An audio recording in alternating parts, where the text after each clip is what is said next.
Hello, everyone, and thanks for tuning in. You may not have seen me on this channel before. That is because I just joined Jaeger in January as influencer marketing manager and partner in crime of Scraticus, who normally hosts the streams here for you. So, uh,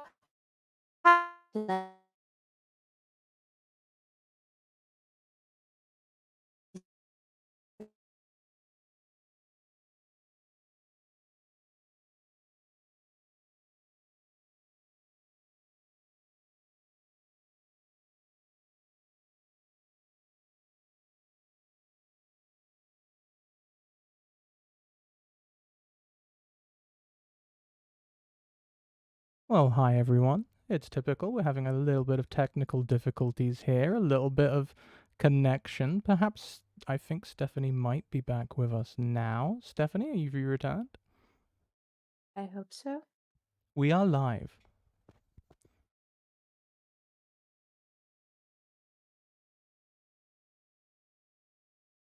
You are still live, If I, Stephanie. okay, am I live again? Everyone can hear you. Hi everyone. Okay, sorry, it's a live stream. You know how that works. So thanks for tuning in and bear with me. Yes, technical difficulties as every time. So what I wanted to tell you is why are we doing the stream and what is it all about? So first of all, I'm going to start with the why. Why are we doing the stream and why are we talking about our Valkyries of the Psycho Frontier? I will be joined by Nora from our People and Culture department to walk you through this. After that, we want to let you know about the Jaeger culture and our values. We will be joined by Rumble for this one, so it's going to be Nora, me, and Rumble to get you through this and let you know about our commitment and what we do to really live our values. And I guess you all know Mando. After that, we will let you know about how you can get into the game industry as a woman and give you tips and tricks how to perform that. We will be joined by Frey, our talent acquisition manager here at Jaeger, to give you some insights on that, and also by Cole, our senior marketing artist. After that, it's time for your questions because it's not just talking us here, but we want to have a talk with you. So, yes, I guess that's kind of it. Jump over this kind of roughly done introduction thanks to the internet. So, yeah, please meet Nora, our head of people and culture department. Nora, would you like to introduce yourself? Absolutely. Hi, everyone. I'm really excited to be here today. I am Nora. I am the head of people and culture here at Jaeger. I have been working in the area of people and culture, human resources, and recruitment for about 13 years now, mainly in the tech and gaming industry in Berlin. And I have been at Jaeger for 2 years now, and I'm absolutely loving it. I have a wonderful team of 6 people who are working with me in all areas related to the people and employee life cycle here at Jaeger. I work very closely with the managing directors of Jaeger, and I'm part of the senior company management team. And I'm super excited to be here to talk to all of you and answer some of your questions today. So thank you, Stephanie. Thank you, Nora, for taking the time and being part of our stream. So, I just told the audience that we wanted to let the people know why we are doing this. Would you tell us a bit about the culture of Jaeger and the Jaeger values to kind of build the foundation of everything that will go on after that? Absolutely happy to. So at Jaeger, we have 4 main values that help guide how we act and how we work. Player focus is a big one for us, but we also have the values of inclusion, collaboration, passion and growth, and integrity and ownership that are our values. So, to sum it up a little bit, I think what makes Jaeger such a special place and which makes the culture so special is really the openness and the passion of the people working here.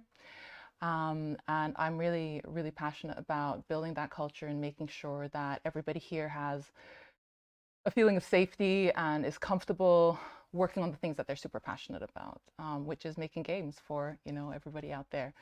And as part of obviously that big mix of people who are working on making the games, a part of that are the women that make up that diversity as well. And I'm really excited to delve a little bit more about the role of women at Jaeger, but also what it means to work as a woman in the tech industry, having worked here for 13 years myself, and yeah, and share a little bit more about the things that we're doing at Jaeger to continue to improve the mix of people we have, the diversity we have, and strategically how we're what our long-term plan is on that. Amazing. And yes, I wanted to tell you that via my introduction, but by doing this today, which is kind of my passion project, I already performed some of our Jaegers, of our values at Jaeger, which is passion, growth, and ownership for this one here. So thanks for giving us this introduction, Nora. And yeah, so now that we have talked about our values, thanks for the insights, Nora. Why do we care about women, about diversity, and why are we doing this stream? Because sadly, often women get objectified or even sexualized, and they have to fight a lot of gatekeeping. And this gatekeeping is not only done by other people surrounding them, but often it starts in your own head because you feel like I cannot do that. This is not a job that a woman can do or whatsoever. And we are here today to tell you yes, you can. And even better, you can do so by being your true self. Because if you're not an extrovert person, you don't have to be. Be your true self. It's about your skill set. Yeah, absolutely. I mean, there's a lot of things, a lot of hurdles in the way that still, and we still see a massive underrepresentation of women in the tech industry and the gaming industry, in particular. I mean, I think you've definitely you put your finger on it. I think this internalized sexism is absolutely something that we do struggle with as women in the industry.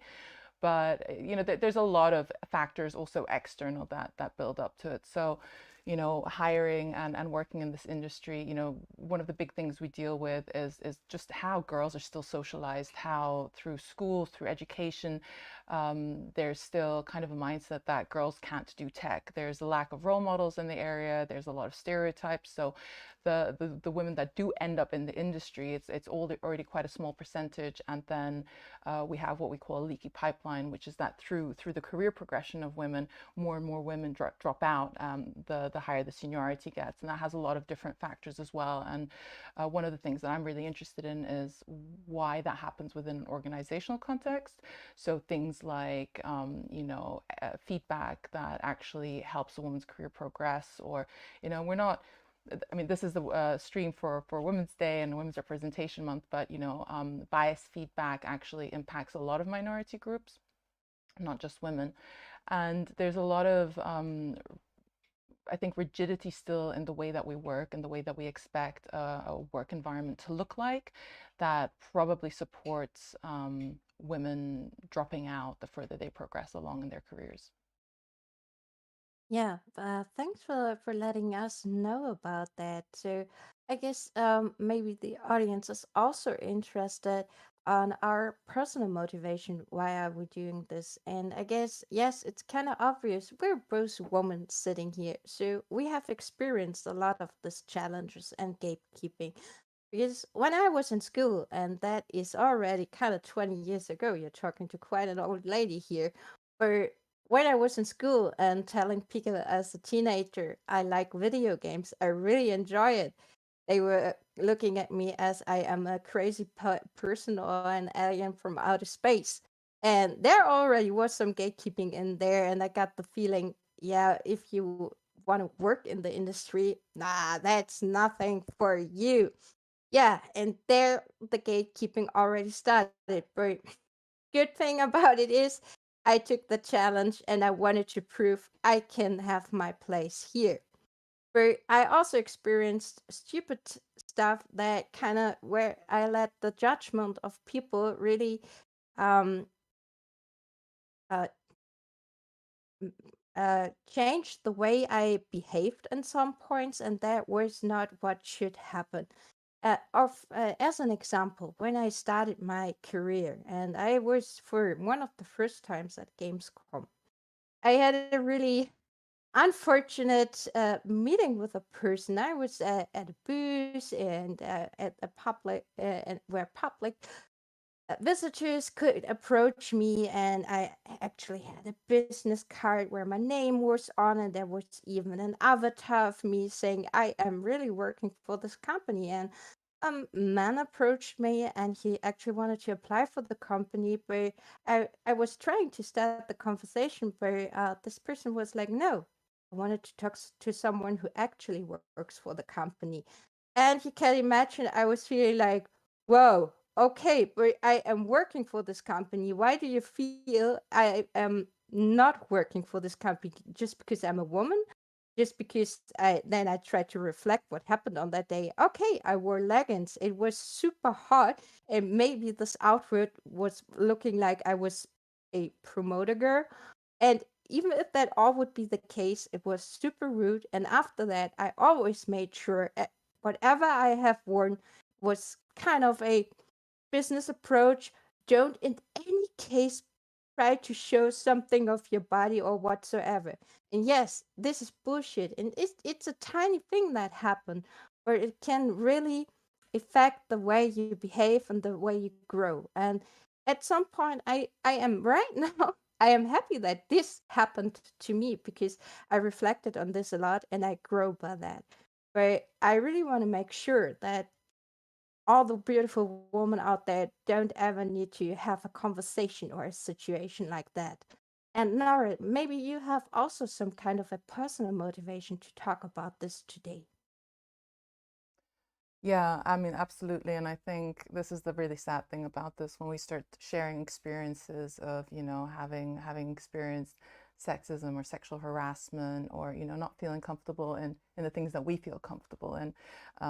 It's really unfortunate because once you start having that conversation, you just hear story after story after story. And of course, I'm not excluded from that. I experienced, some pretty bad sexual harassment very early on in my career, and it took years of confidence and career progression away from me, because it was scary, it was traumatic, and I blamed myself, this very kind of classic cycle that you go through. And it's just such a shame because I could have really thrived and achieved things in that time that I just spent in a way hiding and editing myself and questioning it. So and I see that still happen, and it's absolutely what personally drives me to do what I do now, which is I'm really passionate about creating a safe work environment for everybody here, and making sure that everybody can come to work wearing whatever they want to, and be free from any kind of harassment, and not feel like they're excluded, not feel like they're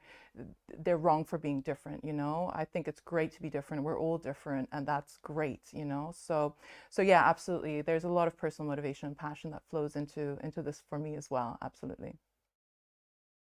Yes, and from my perspective, even if I just joined Jaeger from 2 months ago, I can just tell you that I really see this lift, that you can be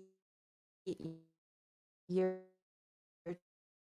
true self and you're appreciated by being your true self. One of my first onboarding sessions, Daniel said to me, one of our people in culture department, not here today, he was saying, we are happy to have you here because you are who you are and don't be anyone else. And I just love that so much. And that really gave me the motivation and yes, I am at the right place here. And once again, really happy to be here today.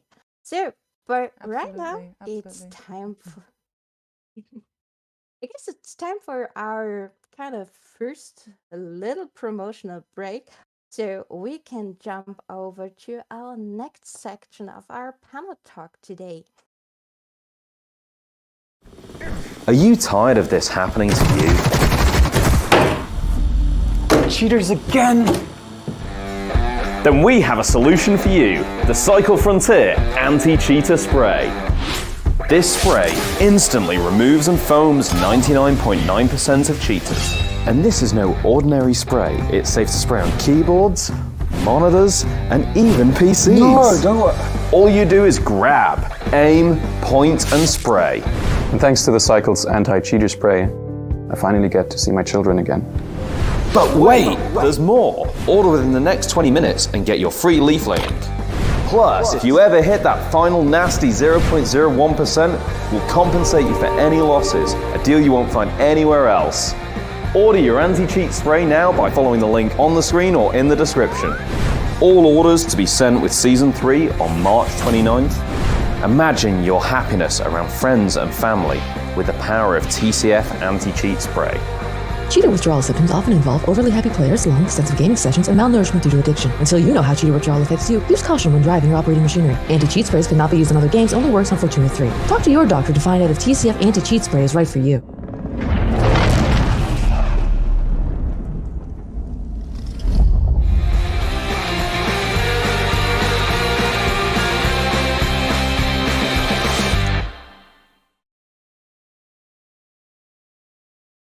Oh, happy to have you back. I hope you enjoyed our little anti-cheat video here. And yeah, please meet Rumble. I guess you know him from past streams. Hey Manu, thanks that you taking the time to be with us today. Would you, even if everyone kind of knows you already, would you like to introduce yourself really quick? Yeah, for sure. So my name's Mando, but everyone in the community knows me as Rumble, and I'm a game designer on the activities team and a very opinionated employer at Jaeger, also a member of the ER at Jaeger. So that's why I'm here. Great. Thanks for taking the time to be with us today. So, right now we are talking about our commitment to our values and to one of the core values, which is diversity, and what we do to not only having those values, but to really live those values. Nora, would you like to let us know about those values and walk us through here? Absolutely. I'm gonna try and keep it short. Please do interrupt me if it gets a little heavy. So in terms of diversity, we have a number of events and kind of strategy that we mix. It's definitely a journey and one that we're far from, finishing. It's all about continuous improvement in this area. We talk about diversity, but actually diversity is only a small part of the DEIB strategy, which is diversity, equity, inclusion, and belonging. Diversity is the mix, and the equity, inclusion, and belonging part is how we make the mix work for us, really. So in terms of diversity, how do we increase the mix at Jaeger? Primarily that is all about recruitment and making sure that we have a lot of different types of applicants applying to the company, and also making sure that our application processes are as bias free as possible. So we have a lot of interviewer training on our side. We have standardized processes that we're continuously improving. And my colleague Frey will tell you a little bit more about talent acquisition later. We also work with specific headhunters who suggest candidates from very particular pools. So also, just headhunters that focus purely on women, etc. But we have a very stringent recruiting process, and it really is all about, the skills that people bring and the kind of values that they live as well. In terms of equity, I think this is a really big chunk of work for us at the moment that we've been working on and has been our focus the last year. So equity basically refers to making sure everybody has what they need to become successful and has a good shot at it. Performance management sounds super dry. It's kind of an exciting topic, but it's all about making sure that people are getting the feedback they need. And so we're actively building a really good feedback culture here at Jaeger, making sure that people get regular feedback, documented feedback, and that all of our leaders and managers are really, really aware of what good feedback actually encompasses. Bias and feedback is a huge topic. So there are studies that show that people of color, women, tend to have less qualitative feedback. And you know, whenever you're giving someone feedback, you're helping them grow in their career, and that's a personal bias that we all need to be aware of and examine as well. Another part of equity is, of course, a compensation. So we benchmark very rigorously externally, but we also have our internal salary bands that we work with, and I think we're really on top of making sure that we have really good equity when it comes to compensation as well, and we're quite competitive there.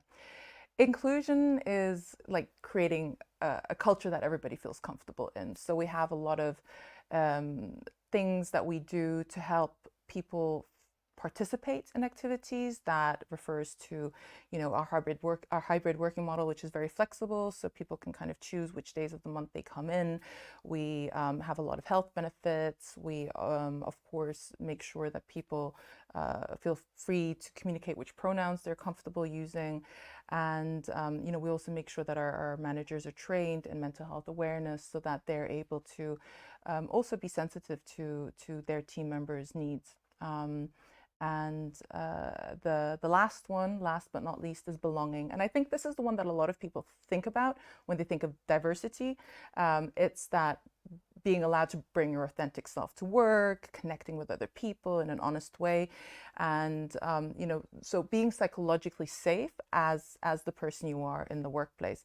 And that's, you know, again, that's an ongoing journey. We have a lot of different types of teams, and within the teams now, especially through that pandemic, we've seen kind of the silos created. So we're really trying to make sure that people do connect by coming into the office, having lots of events. All of our remote employees, they get flown over if they want and if they can once a quarter to connect in person here in Berlin, and just have a lot of workshops and trainings, that kind of stuff. So people really do have that interpersonal connection with each other. But yeah, I mean, apart from that, that's kind of the strategic stuff, and it's done now. We also do a lot of like events, workshops, that kind of stuff, and we work with game schools here in Berlin as well, doing outreach. So I lecture, but we also do some kind of like CV reviews, mentoring them, and we invite them over for tours, that kind of stuff. It sounds amazing, Nora. Thanks for letting us know about all of that. What is Jaeger actually doing to not only commit to our values, but also that the whole company and everyone working for Jaeger is living these values. And yes, we have been a lot of emails here talking about this topic now, but we would like to now invite Rumble over here because we also want to have kind of the opposite perspective on this. And would you like to let us know your opinion on the topic? Because I guess a lot of viewers here in our live streams know you, but maybe they don't know you in the correlation to these values. And would you like to let us know a bit more about that? Sure. I mean, I wouldn't really call it the opposite side of anything because I'm pretty much aligned with Jaeger's, very aligned with the Jaeger's values on any of this. So as mentioned before, I'm game designer on the cycle, for those that don't know, which means that I come in contact with different aspects of game development where, you know, these values are pretty important in my opinion. From, as Nora mentioned, you know, getting pulled into different hiring processes for different jobs, where, you know, it's good that even if you're not necessarily in the minority as I am, it's good that even if, you know, people like me try to advocate for that kind of stuff as well, and also just that making sure that even the way we think about players, for example, like our own players, isn't just we just don't think about one specific archetype, but that we think about a varied group of individuals, and that we try to create an experience that is like, you know, that is relatable and kind of, you know, makes sense to a varied group of, including women. Yeah, So I so don't know. so Go so ahead. to reflect what our values are, that we are diverse are our players and our community, and we want them to have this experience in the game, right? Yes, I would say we try to be as diverse as possible. So, but I mean, as Nora can probably confirm, and you know very well as well, by the point where people apply as designers, for example, they're already gone so much past so much sexism in the games industry that even there the representation is already not where it should be. But yeah, Jaeger does what it. I mean, we all do what we can to keep this stuff in mind and make sure that we have a diverse group of people working on this game. Because like even speaking in the name of the design department, for example, I think a design department that brings people from different backgrounds, but different nationalities, different cultures, different genders. I think that's in the long run is always going to deliver a more interesting, like better product than just a homogenous group of one kind of people. Um, Y- Yes, but especially when you think about this. Hey, can you please have an outside of the box idea? If your yes, box is only filled with people who have the same view on everything, you will exactly. never achieve that.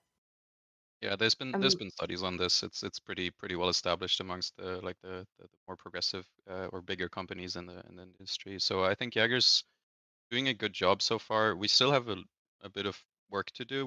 We're not perfect, but I think we're like probably my favorite thing about Jaeger is that there's this constant eagerness to improve things for everyone, and this is part of it. So I'm pretty happy about that so far. Yes, that's amazing because it's a process.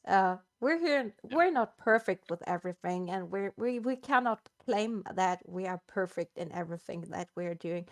But acknowledging the problem and working on it, and always be there to say we improve stuff, we reevaluate what we have been yeah, doing. That is the most important part. So, also to yeah, everyone outside uh, watching us right now, it's a process, and no one expects you to do everything perfect at the very beginning. But yeah, to have an open mindset and be like, okay, maybe I just have done something slightly which I thought is just a usual thing. And then I realized, no, that maybe hurted the other person, or hold the other person back. So we're acknowledging and working on it. Would you let us know a bit more about inclusion and collaboration and how you see it lived in TCF? Um, I mean, as I mentioned, like I think the apart from the hiring process, we also make sure to, especially in the design department, we make sure to hear feedback from players, hear feedback from like a very diverse group of people. Um, and I think just even if you look at our product mission, like what we want TCF to be, I think it's super important that we put in a bit of effort there because TCF at a creative level is literally about bringing this, the game formula, the charm of the extraction genre to any and all people around the world. And that doesn't just mean like bringing it to consoles someday and shit like that, but it also means like bringing it to, people. It doesn't just mean like bringing it to consoles and like going free to play and stuff like that, but also like make it accessible around the world to different cultures, make it accessible to different types of people. So, um, yeah, in terms of inclusion and collaboration, we have a very open like feedback culture at Jaeger, and anyone who has an opinion about pretty much any aspect of our game design can at any time just walk into our design department, metaphorically walk into, and basically just speak their mind.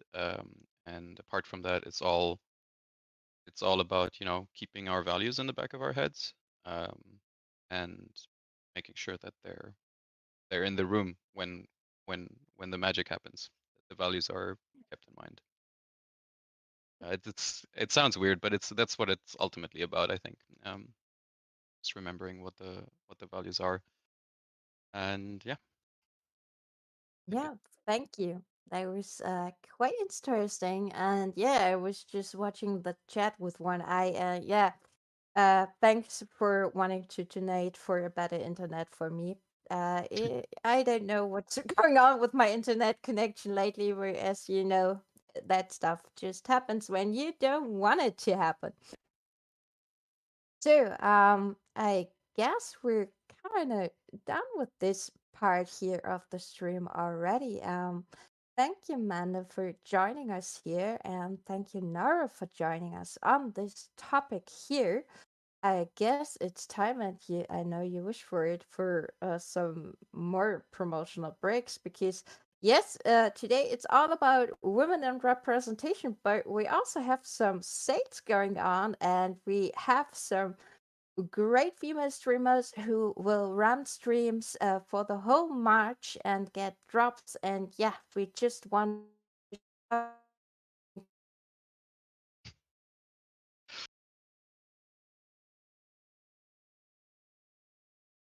She goes. Oh no. I'm gonna cut to you for a second, Nora. No. Do we have some elevator music? Like, Don't have any other music. no. I don't, Need to play some techno. Manda, don't can you have any sing ready right something? Oh, she's back. No singing performance for you today.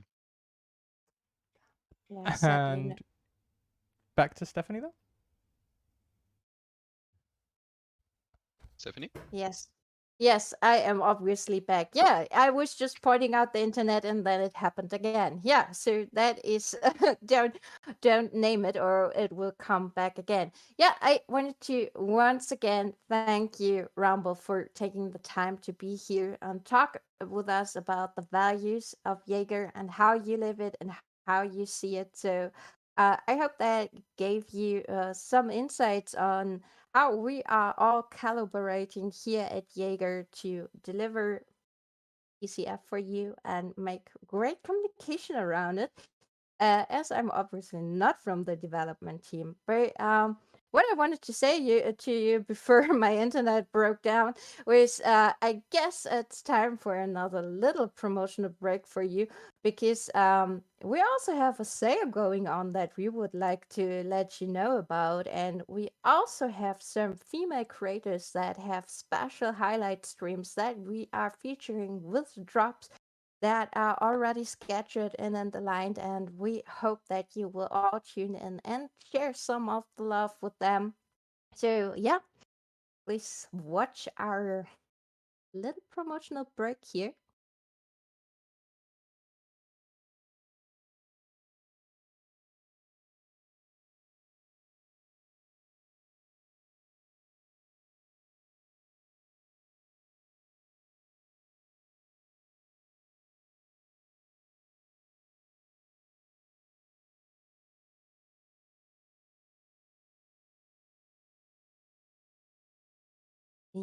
Yes. So, yeah, right now you just have seen some of our awesome content creators, our awesome female content creators who have spotlight streams. Please make sure to tune in and watch their streams and share the love. And I guess it's yes, it's Gossip Girl having streams. I guess she's internationally known.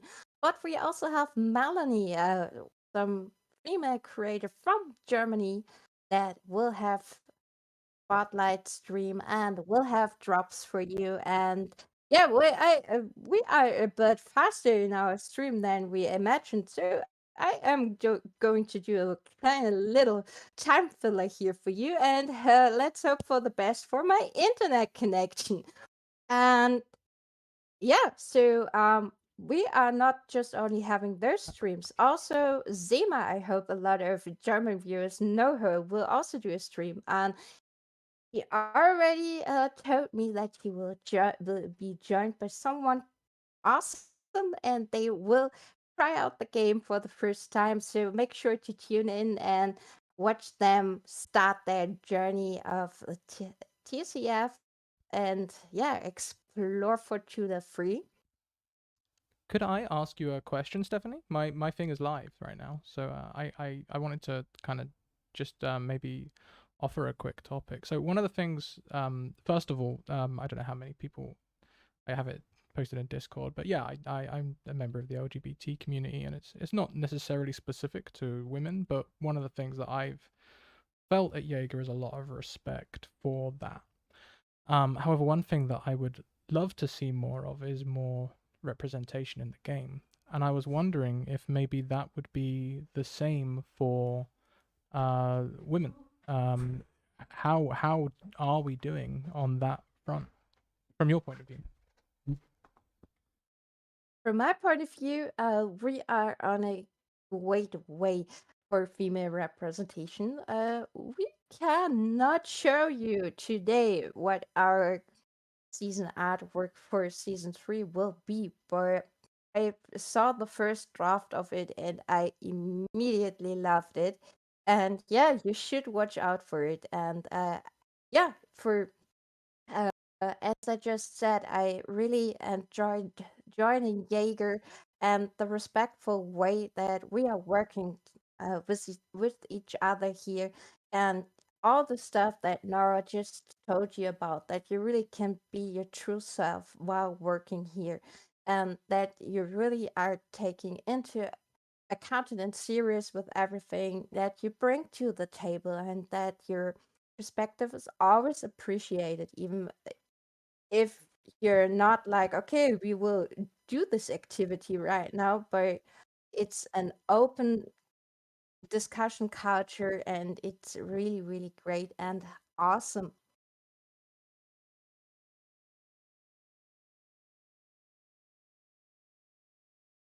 And yeah, sorry, I got a bit distracted here.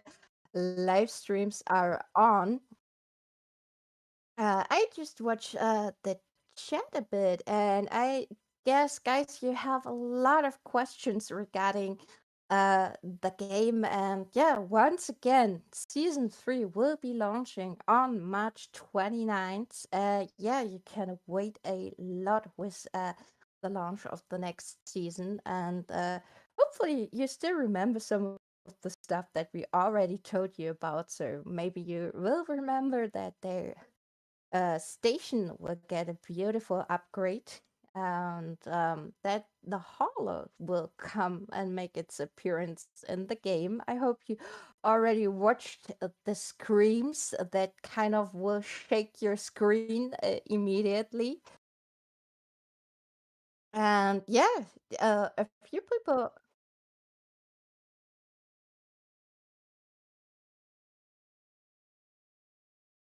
Yeah, and sorry, I just had a little voice in my head telling me interesting stuff.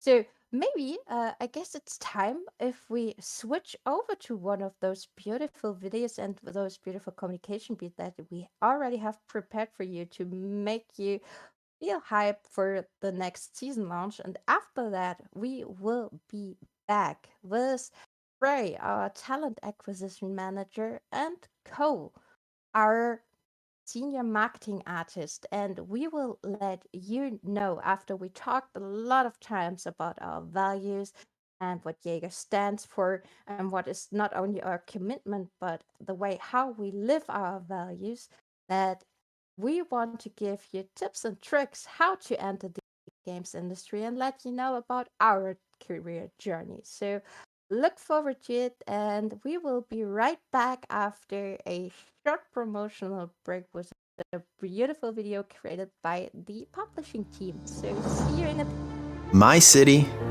my life, my home. A harbor that holds creatures of all kinds. A place where I can be myself.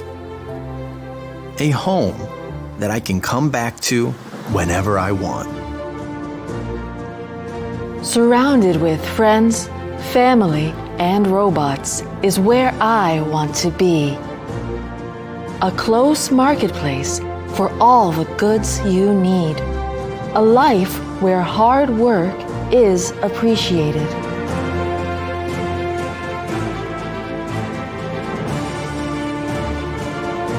Nestled in the best facilities and most trusted alliances.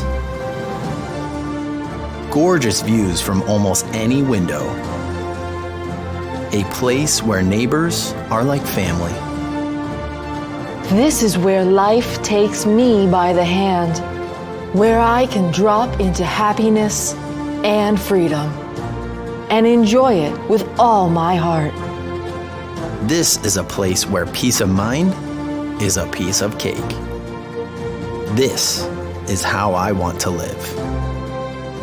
This is Prospect Station.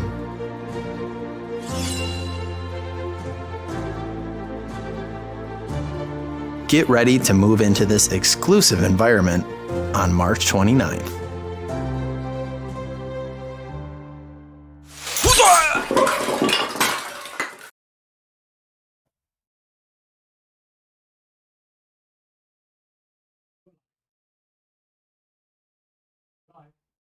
Sure.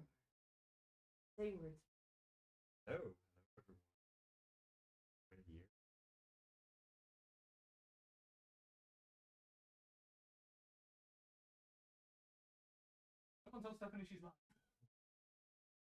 Mic now. Someone tell Stephanie she's live. Okay, I see that we are live and back again. So sorry that I missed my point to make the introduction. So thanks again for staying with us, to keeping up with us, and watching the stream. Once again, please meet Frey and Co. Frey is our talent acquisition manager. Would you like to introduce yourself real quick for the stream? Buddy, I'm Frey. Red here. Kind of anything connected to finding.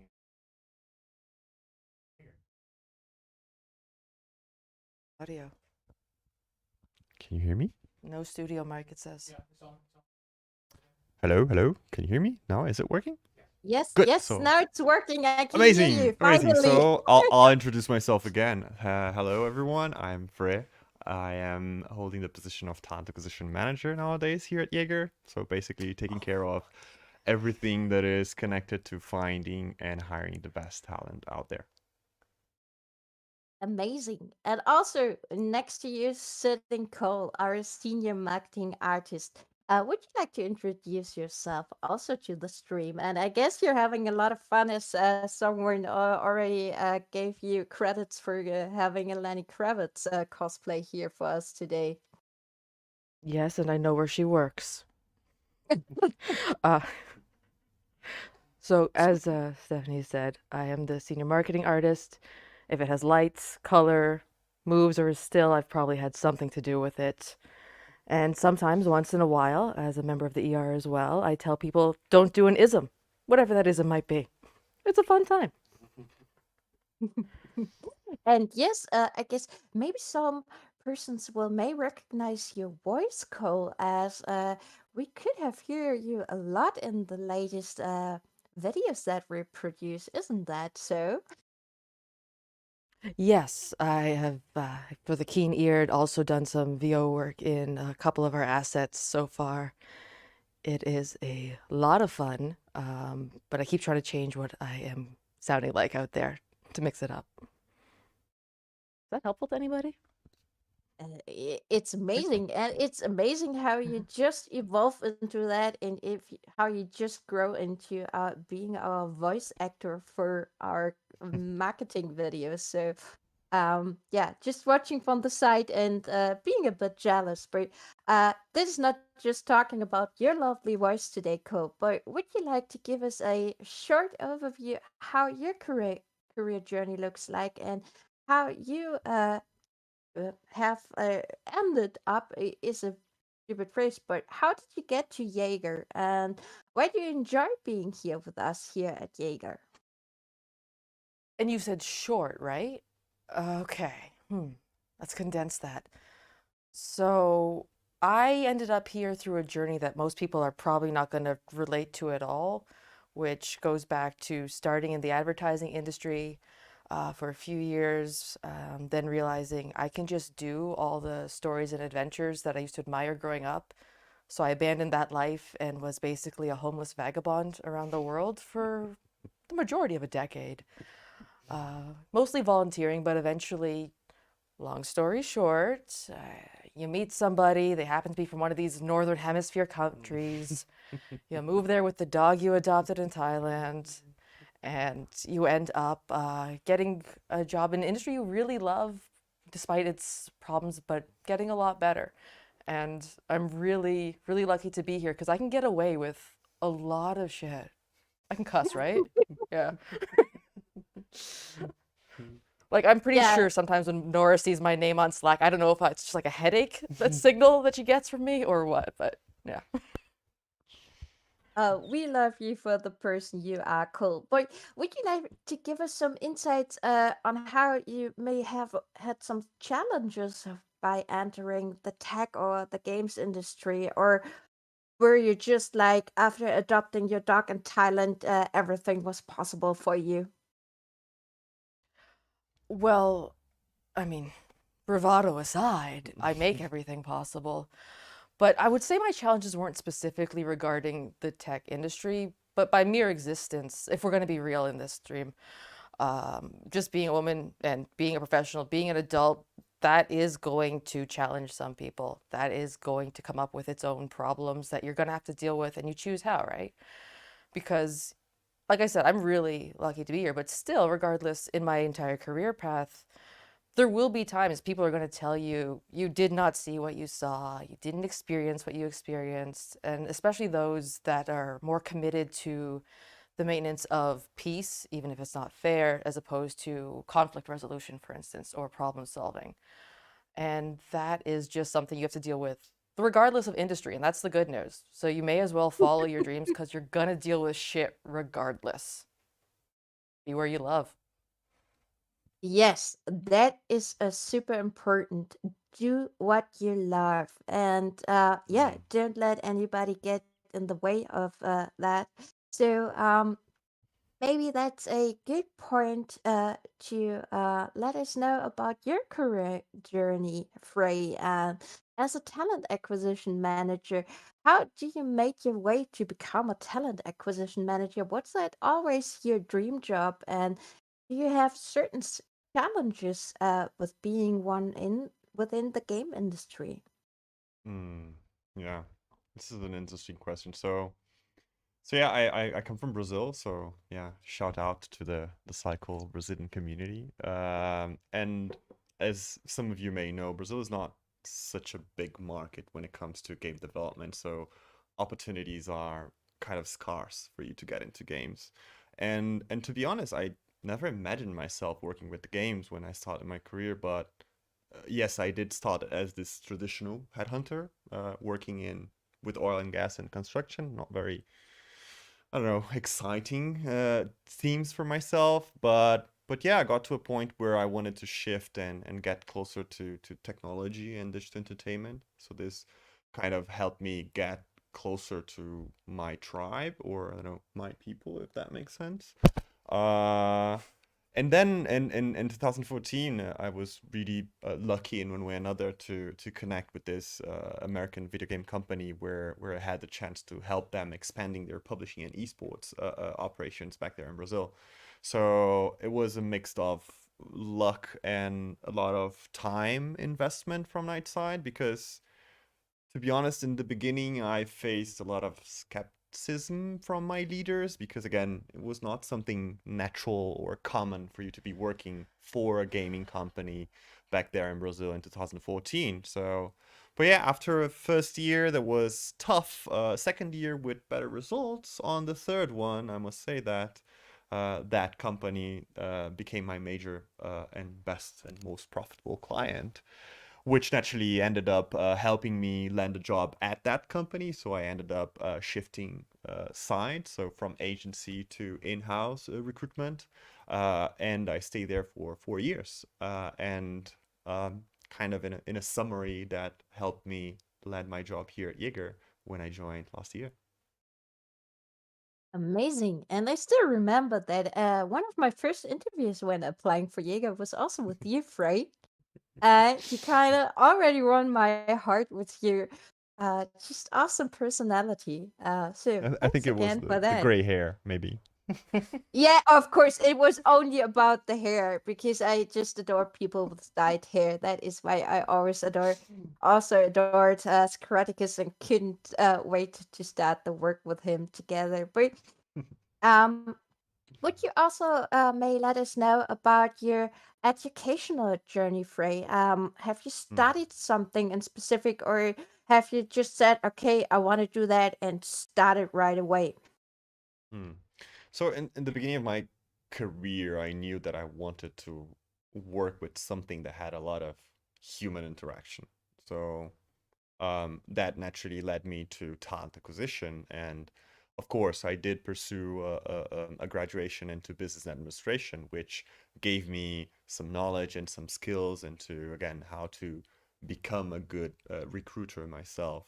But yeah, beside that, I think I've been always a fan of feedback, and feedback culture was always something that I wanted to have with me, and work in places where we value this, because I think feedback is one of the best tools for us to build strong connections, to have really a way to find a purpose, a common purpose that everyone can pursue together. So I've been always looking for material learning towards that area, and I think that helped me come to where I am today. Awesome. And Cole, would you like to let us know about your educational background? Have you studied creating marketing assets, or what was it? Or have you just been a natural born talent? Okay, no one is that. It's also a lot of practice, but would you let the audience know about that as well? I can be all those things.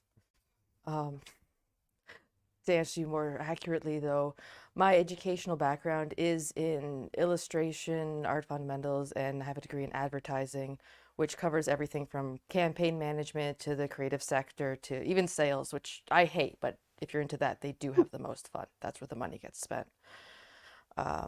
Yeah, and then just freelancing both on client side, project side, and working in-house and out-house agencies as well. Basically, my background is I see something that interests me and then I just do it because I can. So that's why I had so varied in that way. I'm also trained as a, international certified trainer. I have degrees in, different art projects. It goes around. Yeah, tons of volunteer work. The more experience you can get, the more well-rounded you'll be, and it'll all feed back into what you're doing eventually. Yeah. Amazing. Thank you for that. And I guess it's also kind of time for me to give you some insights on my career journey, as I also entered the industry and I am a woman, obviously. So, from my background, I studied communication management, and it was kind of mostly about public relation management, where I already had the feeling at that point maybe that's not all outside there, because the internet and streaming and gaming and online gaming, it was all evolving at that time and coming together, and it was just amazing to be part of this kind of small little media revolution. Because can you think back of a time where you could not watch your favorite streamer, where everything, if you wanted to see someone play a game, it was usually just a let's play? And when back in the days when there was a limit on your YouTube videos, so it all needs to be cutted and stuff like that. Yes, I am still coming from that phase of the world, and I was really really thrilled by everything that was happening outside. And that is why, after a first volunteership at a PR agency, I decided I want to do community management and everything that is just evolving around that topic. Because back in the days, mostly community management was more or less something like a better support option, but community management is not kind of everything. As a community manager, you are the spokesperson for the company at every time, and you're mostly the first person of contact that the people have. And this whole field just evolved so quickly, and why all of that was evolving so quickly, also field of content creators evolved. And like I said, when I started my career journey, I was thrilled by all the possibilities and all the stuff that was happening in the media, also in a kind of a media perspective. And that is why in the end I said, like, okay, now I did the overall community management part. Now I really want to dive and evolve myself into one specific topic, which is influencer marketing, and which I am doing right now here at Jaeger. And yeah, that's something about my career journey. And yeah, I It's guess giving me some I deja vu from our interview, Stephanie. yeah, thank you. Because it was interesting to learn about how media is structured and media is working back in the days when I was studying. Because a lot of all those books that you get for lecture at that state of time, the internet was kind of gone. And there was one really good quote in the book that I still remember, and it was about Twitter. And there was just one quote: if you write a book about Twitter, you haven't got Twitter. So that's a lot of stuff that why I was so thrilled by all the possibilities and kind of be part of this little revolution, even if we don't invent the internet or stuff like that, but it was kind of a really exciting time to enter the industry and to be part of this and to kind of learn and watch all those evolutions while directly being part of it. And yeah, I now have a beautiful question prepared for every one of us. And I would first like to ask them, Cole, our beloved Pharaoh. Yes, that's our kind of nickname for this beautiful person. Is there an advice you would like to give your younger self regarding your career journey and how you might progress with it? How far back are we going with the younger self? That depends on you.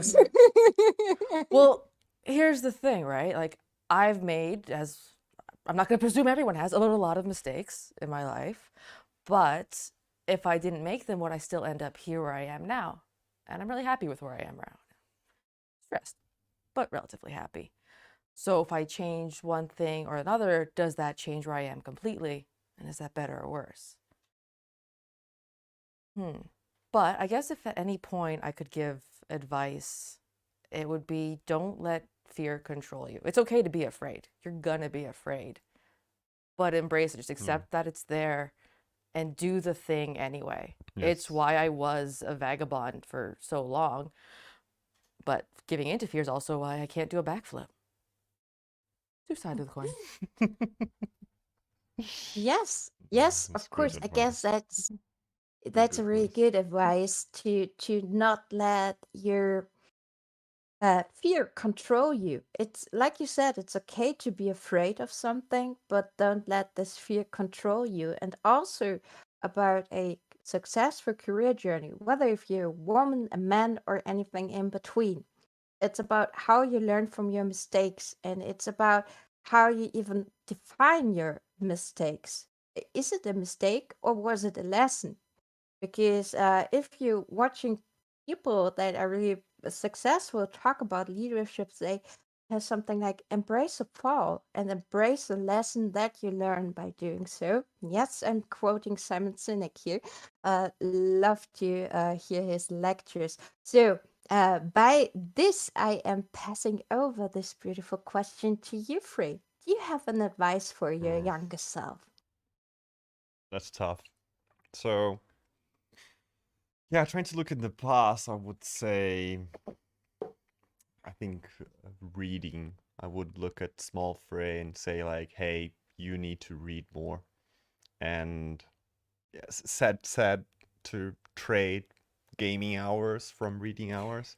I mean, jokes aside, I think reading is really key for us to develop some key competencies that really help us thrive in life nowadays. So, I don't know, communication, problem solving, empathy. So, if I had a chance to meet small Frey, I would say, hey, you need to develop that habit and you need to be really good at that because it's really powerful. It's also read really now? interesting. Yes, reading is amazing, and working on your skill set is amazing. And sometimes, And it's also about don't expect yourself to be a professional when you start. It's a process and you're Yep. learning, and you're not starting as the perfect whatever you want to become. It's a long process and a Totally. lot of practice and a lot of mistakes along the way, but the lessons you learn while doing so are the most important thing. Yep. Totally. And Totally. I think reading is a habit, right? So I must say that I'm a little bit jealous to see sometimes people who have the natural habit of reading a lot. So yeah, maybe that's why I personally value that a lot nowadays. yeah, to be honest, I have quite a very funny story about myself and reading because uh, one of I would not have given need to give that advice to my younger self because I read a lot. It was actually that the people at our local library, because I grew up in a really small village in the nowhere of Germany, and they actually knew me by name because I was there quite like every day, and I kind of read at some point, I guess, every book that was just interesting me a tiny bit. But to get to this point was quite of an interesting journey because I loved my mom reading books to me like an arranged audio play or something like that. I just loved it. And at some point she told me, "Okay, you're in fourth grade now. You can read by yourself, and please do that." And she just quit it reading to me. And then I was like, Aw. "It's not fair of you." I need to do a first present a book in school, and I've read that book in a day, and then I was like, okay, there's a whole universe to explore while reading books, and then I never quite stopped reading. It depends nowadays on how much time I have to read books, but I love it if you can just get lost in books. And yeah, I guess we're at a point now where I also have to answer this question, what I Mhm. advise my younger self to. And I guess it's also kind of a combination what you already said. Don't let fear control you. Don't ever think you cannot do it. And don't be afraid to make mistakes because you don't need to call them mistakes. It's a lesson and you grow by it. And you will never become the person that you are right now if you haven't gone all that way to end up here. Because that lessons that are learned there, they are so valuable, and no one can teach you that lessons if you not have experience by yourself. And you get better with every lesson. And yeah, just like someone I like to watch on the internet a lot always says, it's not about not being wrong, it's about being more right than wrong. So that's what I would love to tell my younger self. It's also okay to not be perfect at the start. It's a process you have to learn, and that is okay. And be more patient with yourself. Because I am not patient with myself. I'm a Mhm. super perfectionist, and but sometimes that's what drives me, because if I feel like I cannot perform something, I really need to learn that and I want to master that. Try to always take this as a challenge. But yeah, this nutshell be all about me and all about our career journey. But Frey, as you're here as our talent acquisition manager, Ugh. yeah. If you are looking at the application or at a Mm. person who applies at Jaeger, better to say, what are the key things that you're looking for when you see a profile or when you're in a talk with someone? Mm. Yeah, let me start with I'm always interested in seeing evidence that showed that you've thrived in similar environments that we have here at Jaeger. I mean, like cross collaboration, building a global product, or again, just being somewhere where the agile mindset is something to that is a reality. The second part would be relevant experience. So as you all may know, Jaeger is focused on building AAA games that really helps us shape gaming experience and promote those moments where you can't wait to share with your friends and so on.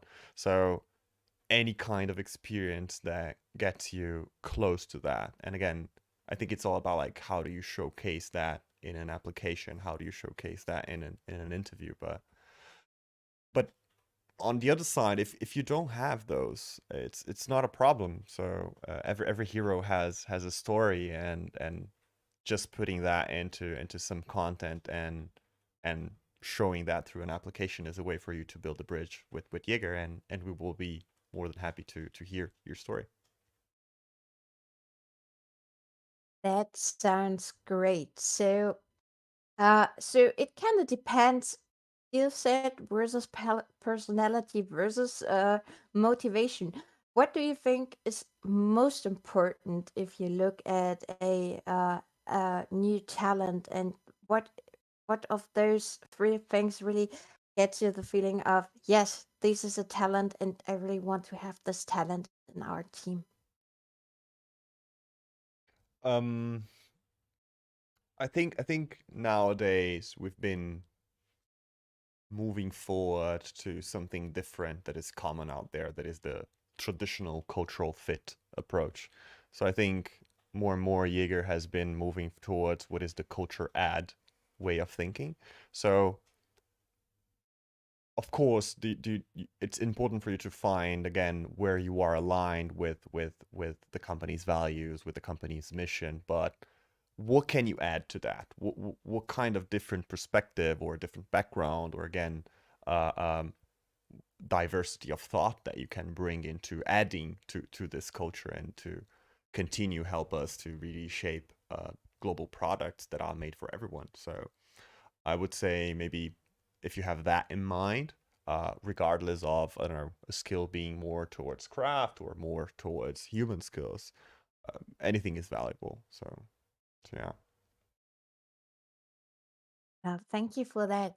But these have been kind of really general tips and tricks to kind of get yourself into a position where you really want to be. But do you also have some tips and tricks on hand for girls or young women who are hoping to be one of those uprising talents, and how they may can prepare for an interview or an application process?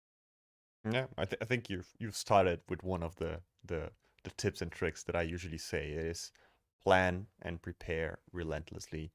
I think it's really important for you to come prepared. For me, it's no better experience as a recruiter when I interview someone who brings a lot of great questions to the interview.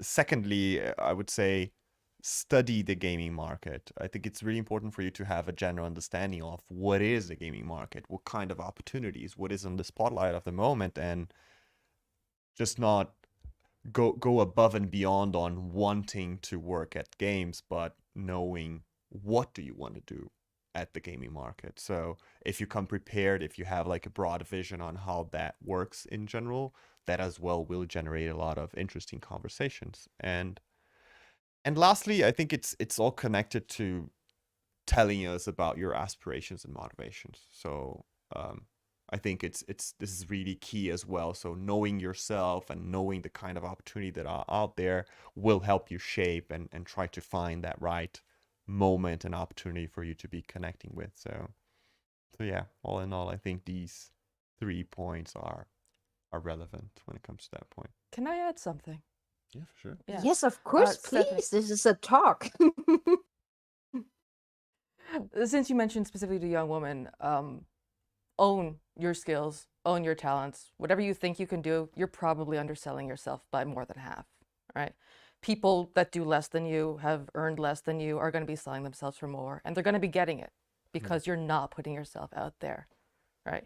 Even if you feel you have imposter syndrome, fake it till you make it. Think, okay, what would a successful person do? And just do it, right? Because honestly, the people that join us, I want people that are confident in themselves, or if not, just willing to learn and knew what to do to get there. And I don't need bumbling fools next to me asking questions and thinking they deserve to be there when there are much more talented people who got looked over because they didn't believe in themselves. So I've been Yes, in a this number is of these too.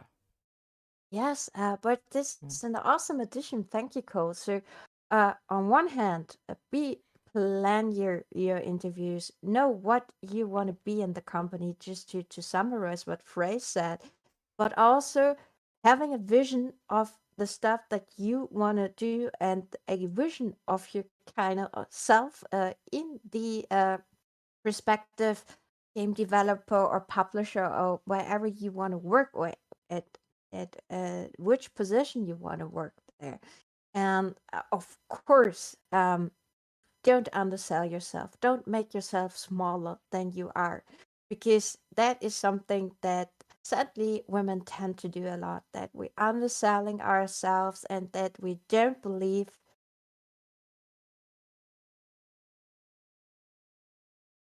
Oh, did we lose her? I'm gonna miss her. We lost you, Stephanie. She seemed nice.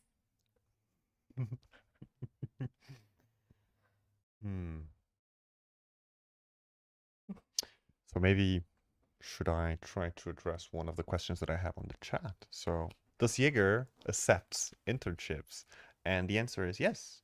So all internships opportunities that we have, they will be naturally posted on our career website, but we invite you as well to, I don't know, just reach out to us if you have something into mind and want to, again, tell your story.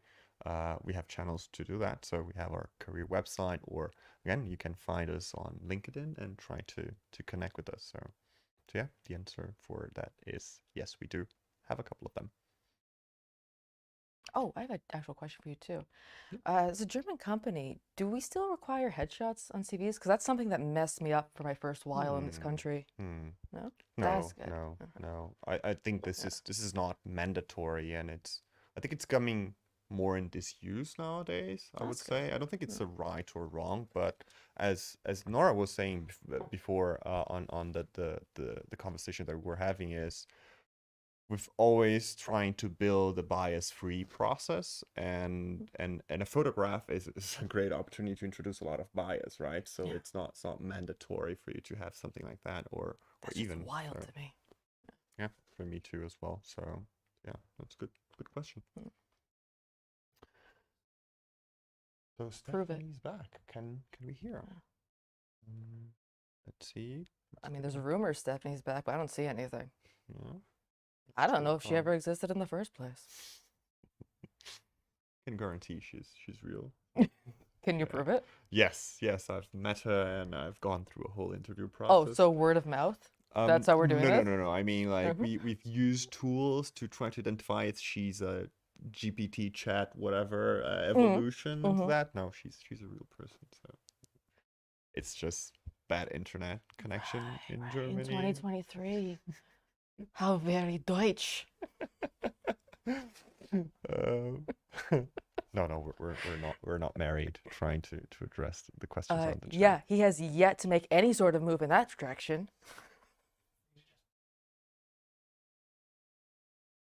Okay. What? Where'd her screen go? Okay. Is she? Stephanie, can you hear us? Are you back? Stephanie. So. Oh, thank you, Enta.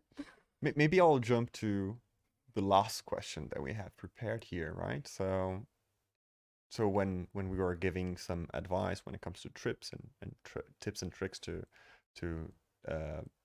someone who was to seen uprising talent in an interview, we said about plan, prepare relentlessly, study the gaming market, and as well tell us about your aspiration, motivation. But all of that seemed very valuable and complex. But if you could point one most important thing to consider when applying to a new job at Jaeger, what would that be? Cool for you?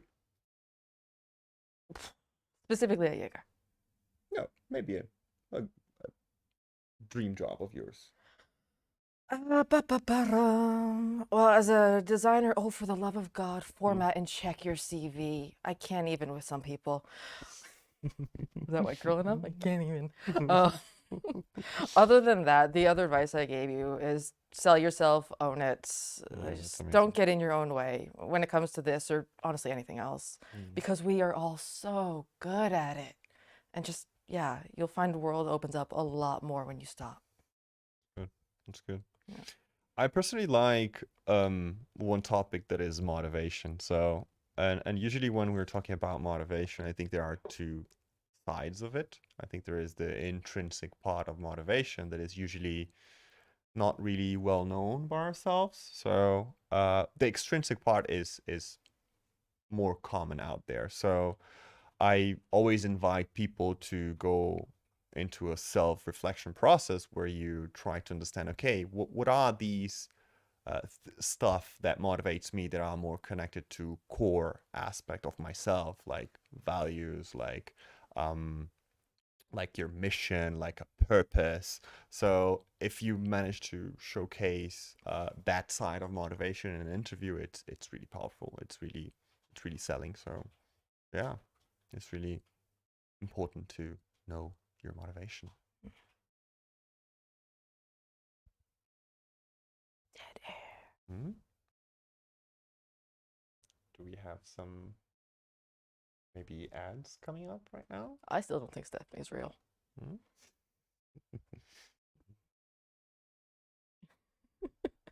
Hey, can you hear me again? Yes. Oh, jeez. Yeah. She's Oh, back. Jesus. Yeah, There's a I voice in my am. head anyway.